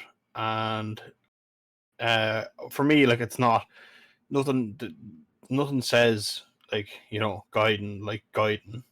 It's janky, it's hilarious. It's still quite entertaining for a game that was made on the fucking Game Boy Color. And I think that if they were to remake another game, I wouldn't want them to do 4. I would like them to do that. If you're out there, Capcom, give us Gaiden. Give us Gaiden. Hashtag give us Gaiden. Which more than likely won't happen, but it would be cool. It would. So if we're going to take a look at one or two of the questions that have been put in, the first question that came in ages ago, right? And it was actually a question directed straight at Humor Oxide from Buzzy Baby, saying she doesn't care how much it is. Take You're the not money. having the light. You're not having the light. That light is actually a bunch of lights, and then the actual LED strip is wrapped around it. They're all hexagonal hooks you can put together, and like if I plug that in, you press them and they all come on and all that. But no, like you can't have it. Nanoleaf or whatever it's called. They're not Nanoleafs. They're some cheap knockoff. I actually don't turn them on because they're blindingly bright. But that's actually going to stay there. That's not even coming down to the shed with me. That's staying there. Kind of because the glue on the back of those things don't really want to come off. And I don't want to have a big massive hole in the wall and my dad walking and go, what the fuck did you do to the wall? So it's just staying there. So Take a heat gun to it, brother. moving Oh on no, to no, the no, no. Okay, when I was putting them together, that's how I found out because I took a chunk out of the wall. There's actually one that there's two of them that are actually stuck together so that it's holding that piece back in. So yeah. So one question that came in as well by Karibo was, I know we said Sony earlier, but let's put Sony aside for a moment. If you were to choose any studio, who would Okay. you want to take on the Konami IP? Metal Gear and Silent Hill, let's just say for now. Okay. Those are two very different genres Yeah, at they're- this point, where I feel like you have studios specializing in specific genres rather than like a whole bunch of different genres under one roof. So it's almost like a split. You almost need like a split of those type of games where Oh no, but even if you're talking uh, about two separate studios. that's a Like tough question. Man. personally I think, and this is just going off of longevity. Like this is just going off of, multiple games from people and all that sort of thing.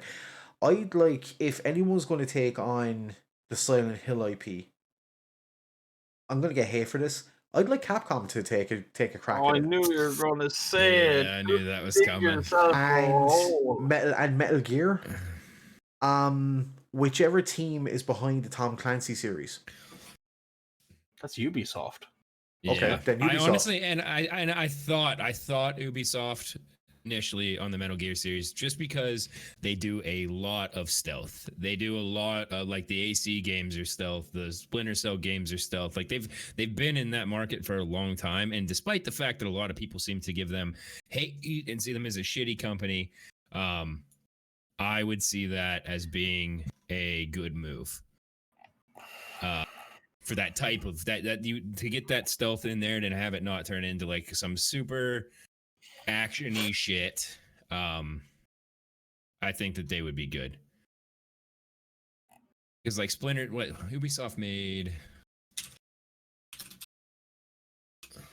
Like I mean, Yeah, like Splinter Cell. the old Rainbow Six kind of games. Yeah, that's still Ubisoft. Yeah, I'm gonna say for Silent Hill, it's a weird one because I actually don't know the name of the studio. I'd like the guys that made Outlast. Red The I was Barrel. first, thinking that too. Yeah, I thought that too. Honestly, Fano. I would agree I with would like you them if to make they didn't Silent make Hill, Outlast 2.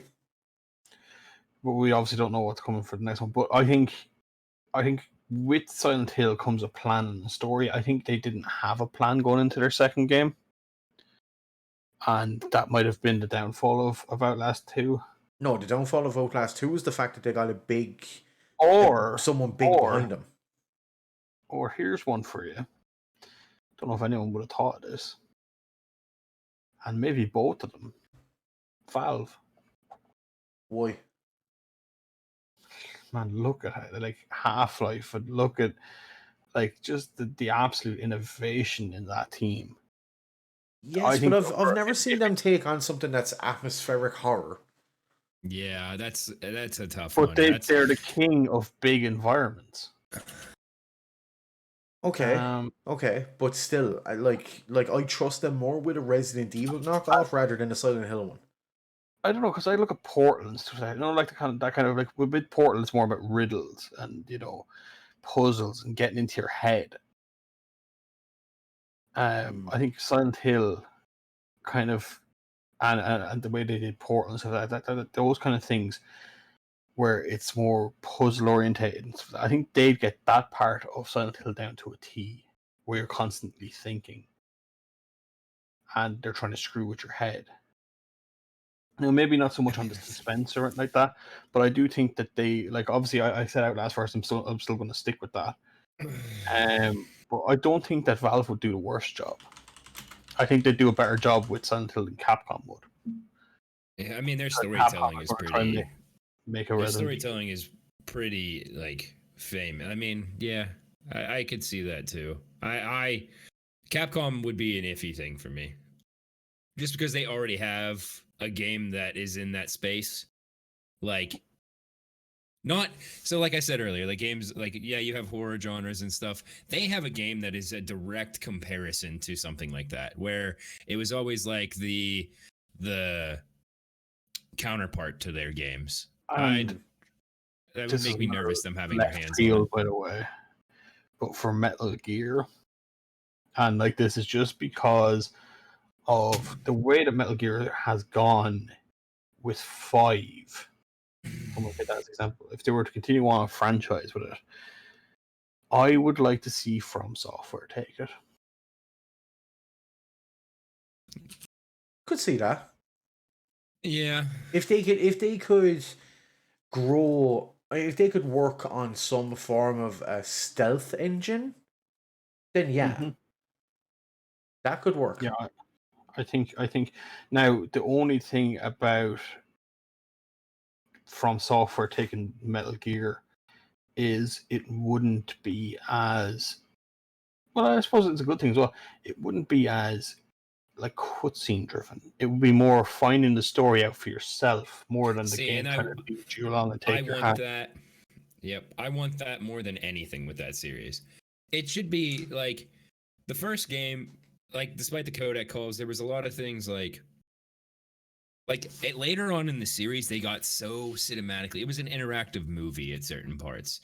Like it was The Last of Us Part 2 before The Last of Us Part 2 was around. There was a lot like going back and playing those games, you're just constantly, you walk 2 fucking steps. Here's a codec call. Here's a 3-hour cutscene. 4 hours to get through the intro just because you're watching cutscenes. It got a little bit too much, and then it became a little diluted, where we didn't really know what we were doing anymore. We didn't know how to explain certain things that we had branched off in the universe. I think if you're on your own like that, if you are this stealthy entity that's trying to figure out if the terrorists have nukes and all of this backstory and all of that, like, I think that is the way to do it, where you find it out through finding things in the environment, not getting called and told flat out, like, oh shit, look at that. Oh shit, look at that. Like, I want to drive that myself. I think with someone like From Software taking over something like that as well, obviously diehard fans, the people who are casual players, wouldn't enjoy as much, but there would be a new difficulty added to it. Like, you know, if you used the likes of a chaff grenade, all of your communications and stuff would go down. So there would be definitely more of a survival aspect to your stealth. Like, you'd be thinking more, do I throw a chaff grenade here? Because if he spots me, I'm still going to get shot. Whereas now, like with the originals and stuff, like, you just threw it and you just ran blind. You're like, your radar went down, but all of your other comms and stuff still worked. So I think if they took it, there would be a level where, like, you know, you had to get clear of your own chaff grenades before you could do a transmission on your codec and stuff like that. I think they would add an extra layer. That would be a very good development of it, yeah. I think that they could take it to somewhere that I don't know if it needs to be, but I'd be happy to be the first person to play it, kind of thing. Yep, I can understand that. That does sound interesting. That's a good point you made, for sure. And would you think any other companies clouded? I mean, honestly, I think the ones that we listed are probably the only ones I would trust anybody to have it with, because there's a lot of like small indie studios that have done a lot of really good things, and that's where a lot of the horror genre has been driven from lately, is small indie studios doing a lot of unique things because they can. Like, they're not dumping a bunch of money into them, and they're dumping as much money as they have into them, and they're taking a chance on very unique horror games. I think you mean the likes of Detention and Visage and World of Horror and that, like all of these. There's a lot of them that are out there, and there's a lot of them that do certain things well. But it would be like a lot of them might be good at it because they like to try unique things. But no matter what happens with an IP like Silent Hill, you're gonna have to have a big studio behind them. They're gonna have to be like decisions and things like that, and the only like bigger studios are the only ones I could think could really take something like Silent Hill and make it what it needs to be in the end, because they need the backing. It needs to be a high-driven, highly paid-for game. It needs to be something that a studio that has some history of it or has some type of storytelling and has a giant team that can work on it and not get it lost in like the back, like the wayside. I think that a lot of the ones that we stated, like with you know, Metal Gear Solid and Silent Hill. I think that those are kind of, and that's even saying Outlast, the studio that made Outlast, which I can't remember who Red they Barrel. are. Yeah, Red Barrel. That's kind of like they were a smaller studio that did Outlast, and then like you said, with the second one, they got a big studio behind them, and it's like almost like they clashed and they weren't on the same page, and they produced something that was kind of The like worst thing middle of the about road shit. Outlast 2 was there were parts in it that were brilliant. The school. The It's school like you was could, unbelievable. it's like you could feel who did what as you were playing through it, and it was like there was enough in it for it to be a good game, but you just added on all this extra shit that just makes you think. But that's exactly what happened. It was Outlast 1 and its DLC Whistleblower. It was a very claustrophobic is the best way to put it. Like, it wasn't open world. Like you were in offices, you were in whatever, and that's what made it. And you were going up against people other than the Wall Rider, right? Fair enough. The Wall Rider was something out of movies, out of horror shows, whatever. But everyone else, the likes of Chris, the likes of Gluskin, the likes of all the rest of them, they're people that could be real. Like they that was like a roided out dude who just wants to kill everyone. There was a doctor that went mad. Do you know, they're real people in a sense. Yeah. Whereas with Outlast 2, there was the little flashback bits where you're as a child in the school. Those bits were unbelievable. But then the bits where you're out in the cornfield and you're getting chased down by a Pyramid Head wannabe, it's like what universe are you trying to be from here? Yeah, but that's it. It's like they build it all up, and then like you're like, oh, something's coming, and then you see that and you just go, really? Exactly. Yeah. Well, dude, the opening of the original Outlast, like whenever you have to run and look over your shoulder and shit, you're being chased. It has that like imminent death, like you are fucked if you don't find a solution. Like now, even in the opening of the game, that atmosphere that they built just in the first section was one of the first. I was like uneasy. Like it made me uneasy when you saw that prompt on the screen. Press this button to look over your shoulder. No fucking thanks, man. Nope. I'm fucking fine. Nope. We're not looking at it. I'm hiding in this locker and we are done. Like that initial, like, imagine like that fear being instilled in the Silent Hill universe, like, and not just like juggernauting through or something like that. Like that's, so to go back to the topic of like Resident Evil 8 and how they're improving on things that 7 was, 7 lost the atmospheric horror for me once you were out of the guest house. It turned into a shooter at that point. It turned into an action game where like all of that imminent death, all of that fear basically just dissipated because you weren't like, I don't know. It's like there was too many resources. It's almost like you need to be on the verge of defenseless, be able to defend yourself, but on the verge of the defenseless to the point where like I'm not just beasting through this entire game. So that's something that I hope happens, and that's what I want in my survival horror. I want to feel like I have to survive, not that you have to survive me. Like, and that's what you would need to do with Silent Hill. Yeah. I think the pressure of solving puzzles and having to do it and stuff, it has to be there. Do we have any more questions, Ken? There was another one there, again from Karibo. This is a good one actually, and it's something that we've discussed from time to time, but maybe not to this extent. So on the subject of remakes and remasters, what do we think do we think it's making the gaming market stagnant, kind of like the Hollywood remakes, or do we think it's reigniting the passions for the genres and the series that haven't been touched, like Spyro, Crash Bandicoot, Resident Evil, maybe Medieval, you know, all that sort of stuff? What would be your thoughts on that? I think there's two sides to that. Oh god, no. Two sides to every story. Fuckers. Had to say it. Like you have us, like people who are around, you know, and a good time when Resident Evil was around and stuff. And I think other than obviously the Resident Evil remake, remaster, whatever you call it, HD remaster.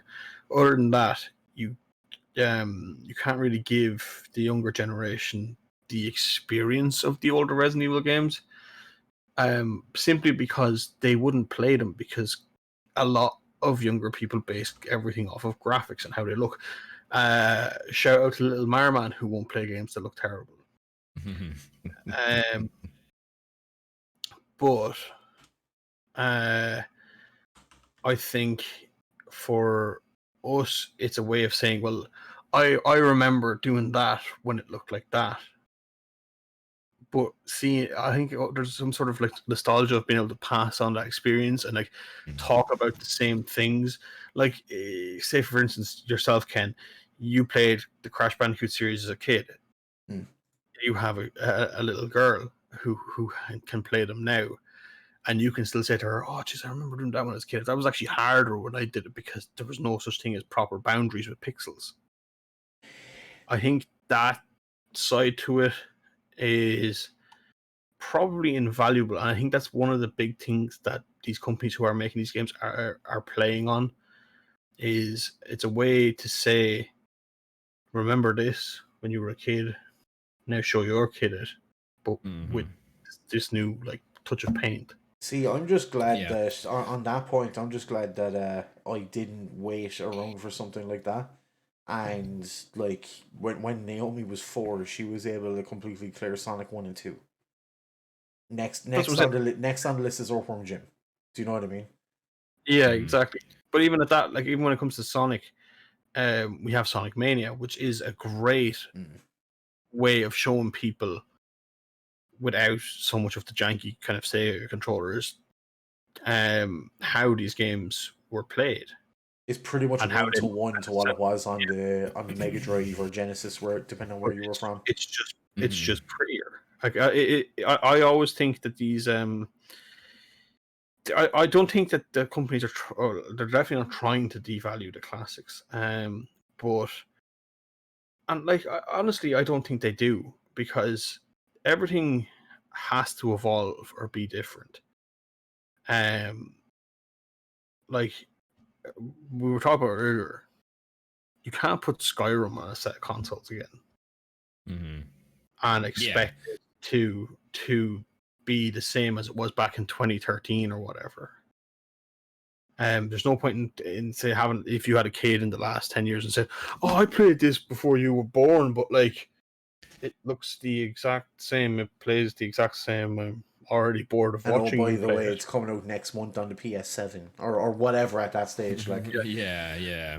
Yeah, that's the annoying thing. Like a direct re-release with just upgraded, like that drives me insane. The remakes make sense to me. They work for me, partially because there's a lot of nostalgia driven for me. But any of the new age gamers, it's not that those games weren't good. It's something that wasn't really accessible to you, or there has been innovations since those games have come out, and you add those innovations back into those games and bring them out. They're good games by all rights again nowadays. Like the Crash trilogy remaster was brilliant, man. To me, like I love the original Crash games. I'd love the remaster of that, and you could take some of the new technologies and put them into these classic games, because to be honest, there's not a lot in gaming that hasn't been done. Like it's really hard to be innovative at this point, because no matter what feature you put in your game, somebody else has put that feature in their game at some point in time. Whether it's a good game, whether it's like a great game, shit game, doesn't matter. It's hard at this point to be unique. So I would rather them release games that are tried and true with these upgrades that have happened over the past 20 years than try to find something new and like try to like jam it into games that end up making the game less good because they're just trying to shoehorn it in there. See, I think my own opinion on this, I think a lot of it depends on what game or what type of game we're talking about. Like my opinion, and this is just something out of a conversation I know we've all had. This is just an example, but I hope you understand where I'm going with this. If we're talking about a game like Resident Evil 4 or Skyrim or something like that, no, it doesn't need a remake. Like, what can you improve? What are you able to do in a remake of this, which you can't just like Resident Evil 4 is an example? The only thing that needs is updated controls. Like why release a brand new version of it for something that small? But then on the other side of it, we can look at the likes of where we be talking about the likes of Code Veronica X, where we be talking about Outbreak, stuff like that, where we would just be happy to have not even a remaster, not even a remake, but just an upscale. Just bring it to the current generation. I Yeah, really think it depends on what's being talked about. Do you know what I mean? Like some games, yes, bring on the remasters. We don't have enough when it comes to X, Y, and Z. But A, B, and C, just get rid of them because they've been done Yeah. too much.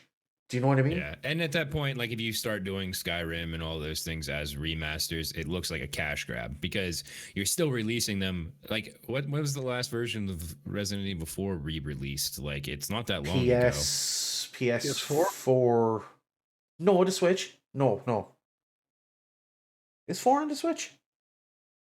I'll tell. I think it is. I think it is. Yeah, it is. 4, 5, and 6 is on the Switch. Yeah. So and they still like that. Like to me, I liked Resident Evil 4. A lot of people are gonna shit on me for that. I like it. I don't think it needs a remake. I don't think you need to bring that. Like you said, there's nothing that you're gonna add to it at this point without detracting from the original game. And you're not like, yeah, you might get some updated graphics and shit, but we've already had updated graphics on it 4 or 5 times. Like.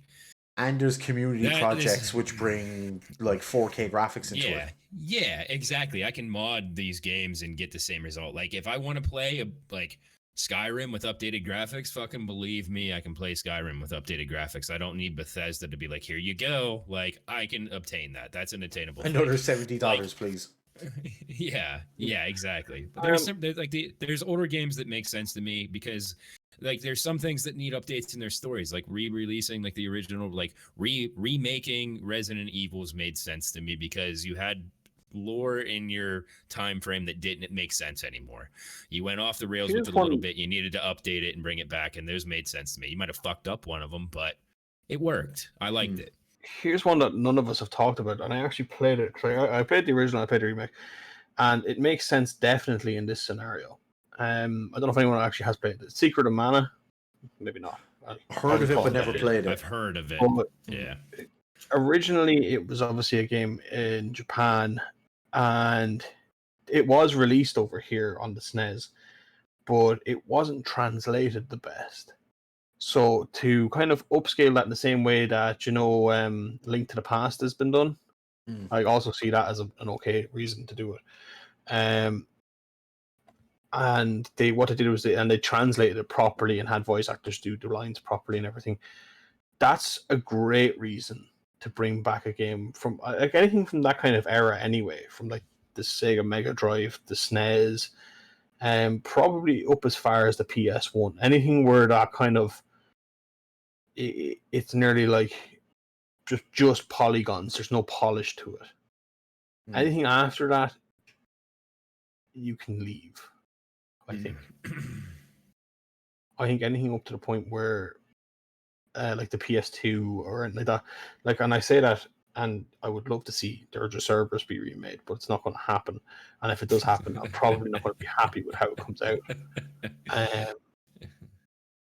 But I mean, there's some points where like resurrections of IP have fucked up. Like, look at Duke Nukem Forever. Like, that was in production forever. Like, at this point, if you tried to like upscale original Duke, like I think you would be happy with that. But like new IP in that space isn't like that. Humor is dead. That's not something that like it became cringy. Like people in the 90s people are and all scared that, to have people are scared to have that humor anymore. It's not even that they're scared. Like dick jokes. Like I love Duke Nukem. Like the humor of it. Not that I'm not offended. Like it doesn't bother me at all. It's not like, but there's like, because people are so afraid of it, you're not going to get that good. Like you're not going to get good humor anymore. It's going to be shit humor because everybody, like developers are afraid of releasing games that are edgy because if you go too fucking far, you're done. And I mean, like look at Cyberpunk fucking up. They're in grave danger. And that's a big studio that's had a lot of releases lately that have been great. Like, you can only do so much. And like Duke Nukem at this point, I think is dead. Like, I don't think that that's something that's going to come around. Doom works because Doom had that like dark brooding, like Doom's you timeless didn't have a in lot that of way. dialogue. Yeah, you didn't have that dialogue. You didn't have that like some snarky shit. Like Shadow Warrior has done all right because yeah, it had some dick joke humor, and its humor is kind of silly, but it wasn't as silly as Duke's was. Yeah. So I like it. There's right ways to do things and there's bad ways to do things. You're obviously not going to make all of the gaming community happy with the release at any point in time. That's It's another just point where I'll come back to bringing up Sonic Mania, because like that was a fan project, and that's another thing that I'd like to talk about. Like, I'm not talking about, but like I like to say, I think companies need to follow Sega's suit in that respect, where these guys had taken the old game and they'd taken some of their favorite levels from the original 3 and Sonic and Knuckles, and they upscaled them, they redrew out the maps, they perfected it, and then Sega didn't come along like a Nintendo and say scrap that, or anything. They went, okay, that looks cool, what else have you got? So they made up an entire game with new levels that still kept the nostalgic feel to them, sent it to Sega, and they went, yeah, we'll produce this.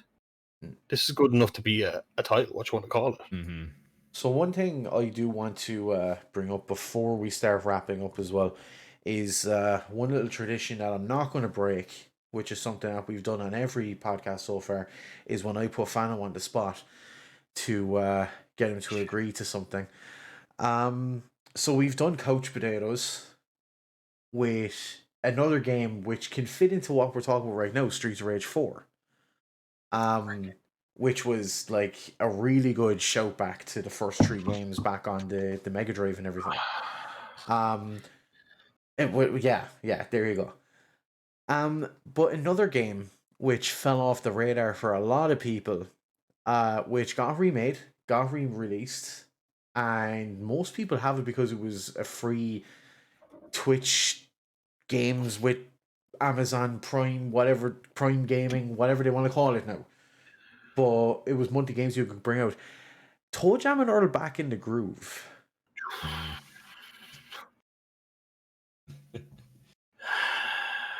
Just finish your sentence, Ken. You know already what I'm going to say. I actually don't have it, first of all.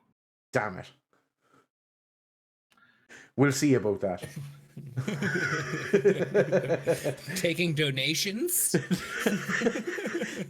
No, but we do need to get back on that, because there's a couple of ideas that we had for that series, and just 2020 kicked everyone's ass. A lot of shit had to go onto the back burner for a lot of people for various reasons, but as Moroxide said at the start of this, we're back, and we do need to make sure we keep the show rolling. So there's a couple of episodes of that we did plan with various people. Me doing stuff with some people, Fano doing some stuff with some people. I'm going to give you a preview. So when we were filming and produce and editing and all that, the Streets of Rage creators, everyone in the team who was in the team at the time were very interested in getting involved. So much so that Kyo was like, me and you have to do something, Fano. And I was like, okay. So I went looking through my Steam list, he went looking through his, and we settled on Portal 2. Me and Kyo don't get along. Me and Kyo don't get along on a day-to-day basis about just about anything. Do you think that we can be cooperative for 4 hours and help each other get to the end of that game? I am Rockside, and that's my final word. So with that, I think we will start wrapping up, because I didn't see any other questions coming in. If we like I'll just go first because I have the least interesting shit to say, and I'll only be a second. But yeah, delighted that we brought this back. Anyway, it's going to be, I don't know if we're exactly going to do it as a weekly thing, or if it's going to be twice a month, but that's all stuff that you can keep up to date with either on the Twitter page for the team or within the community server. And also the link that Moroxide tried to put into the chat earlier, but then Emerald Outlaw had to put it in for him. We do have a merch range I up there fixed as it. well. It didn't work. And it didn't work. There we go. So there we go. There is ranges of different people's merch going up onto the site. More of the creators in the team are being added to it on I want to say a weekly basis, because there's a couple of us that have the one or two logos. We want to make sure that they get perfected. We want to make sure it's stuff that's actually looking good when it's printed onto something and everything like that. But keep an eye. That's something to definitely keep an eye on. And yeah, like all I can say about my stuff is like there's going to be a lot of Zelda in the near future, and might look into one or two other speed runs. But again, I don't know what I'm going to be doing tomorrow afternoon. Like never mind the next month or two. But yeah, do you want to say anything about your own stuff, Clouded? Yeah, man. Coming up on the channel, I'm trying to redesign some things. I've spoken with a couple artists to try and kind of get more serious about my design, and I've been doing some things, editing different cameras, things like that. So that's one thing. I am actively looking for a new speed run. I submitted what hopefully will be world record in the game I've been running, Rico. Until some things change with that, I'll put that on the back burner, but I am actively looking at other runs right now. So we're going to be bringing some things through. And then the only other thing that I kind of want to plug is, one of my fellow team members and myself, and I did this to him. I got him into this shit show. We are going to be racing Wanted Weapons of Fate Close Combat Any Percent at an event on February 27th at 12:22 p.m. Eastern time, I believe.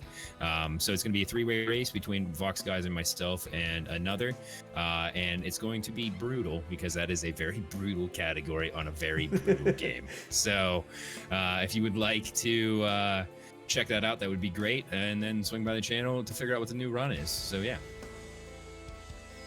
And just as the crescendo of that song that Moroxide seems to love, let's move over to him. I mean, this is going to be the long one, so you can start that song all over again. Okay. Do you have erectile dysfunction? Are you first hardy? off, that was actually what I was going to open with, but then when you said there's something like this, I was like, thinking to myself, I've got to have something for it. Yeah, no, are you hardy? If you are, check out our merch store and get your Are You Hardy? I Am Hardy t-shirt for a limited time only. No, that's enough about plugging about that. But with a couple of things I wanted to say. First of all, thanks for hanging out, guys. Seriously, we didn't know that we were going to be on for this long. By the way, when I pitched this and I wrote it up and all, I said an hour. Yeah, we've been on for 2 hours 20 minutes. Don't expect every one of them to be this long. But I've had a blast, and I love talking to you guys. And I have a couple of things I want to talk about. First of all, I'll talk about the stream. So at the moment, I'm working through a couple of different retro games, Castlevania games, and stuff like that. I have a couple arriving in the next couple of weeks that I thought would be here by now, but they're very exciting and I don't want to ruin them, so I can't say anything until at least they arrive. Other things, obviously, I've got the Shed project. Yeah, it's still going on. It's very much so nearly done. So hopefully we'll have something to announce about that in the future. Another thing I want to talk about, and a couple of us are involved in it, and a couple of others that we know are taking part in it, is Save Loads for Lives. It's a project that I started at the start of the year, and I asked some of the guys to get involved with. What it is it's events that I'll be putting on with other people, and a team of us are involved in it during the year, where we'll have 4 events, which are speedrun marathons to raise money for charities, and just have a laugh, show off some new people, show off some new kind of runs, just doing all those things that we like to do, but doing them for really, really great causes. So there's that. If you head over to the Twitter, if you're a speaker and you want to get involved, all the links and stuff like that are on the Twitter if you want to contact us or anything like that. Other than that, yeah, well, I'll yet again thank you to everyone for dropping by. Thank you for the hosts. We got a couple of raids in there as well. Yeah. The merch store we already talked about. Other things we have coming up, guys. Well, first of all, check like on this stream, under the stream, there's the title for it. There's the podcast and stuff, and then there's a thing that just says redirect. If you click on that, all of the team's links come up. So please do click on it, head in and follow all the guys and watch them and see what they're doing, and just interact with the team and give them nothing but love, because like I'm very blessed to have worked with everyone that I've got to work with since starting the team, and I've got to meet some incredible people, and you guys have accepted us like more than I ever thought, so thank you, and keep showing us love and support, and I swear to God we'll give it back to you in any way we can. But that's it for us for tonight. I'd like to welcome us all back. Well done to the guys, Malanfi and Clouded Rage. Make sure to check them out. I did shout them out in the chat there. Click on the links. I don't know where we're going to go. Where are we going to go, lads? Well, we were just talking about it. If you looked at the chat, like the internal chat. I mean, 2. You agree with yeah? Yeah. Right, guys. So we're going to head on over to the man Fox Geyser. He's an arsehole, but we love him. Show him love, guys. We have been Team Redirect. We will be back. If there's enough news, we'll be back next week. If not, it'll be the week after. We used to do this bi-weekly, but if there's enough news, I don't see why we couldn't. Especially if we can get it down to 1 hour and not 2.5. But yeah, I've had a blast. I hope the guys have too. I hope you guys have at home. Stay safe.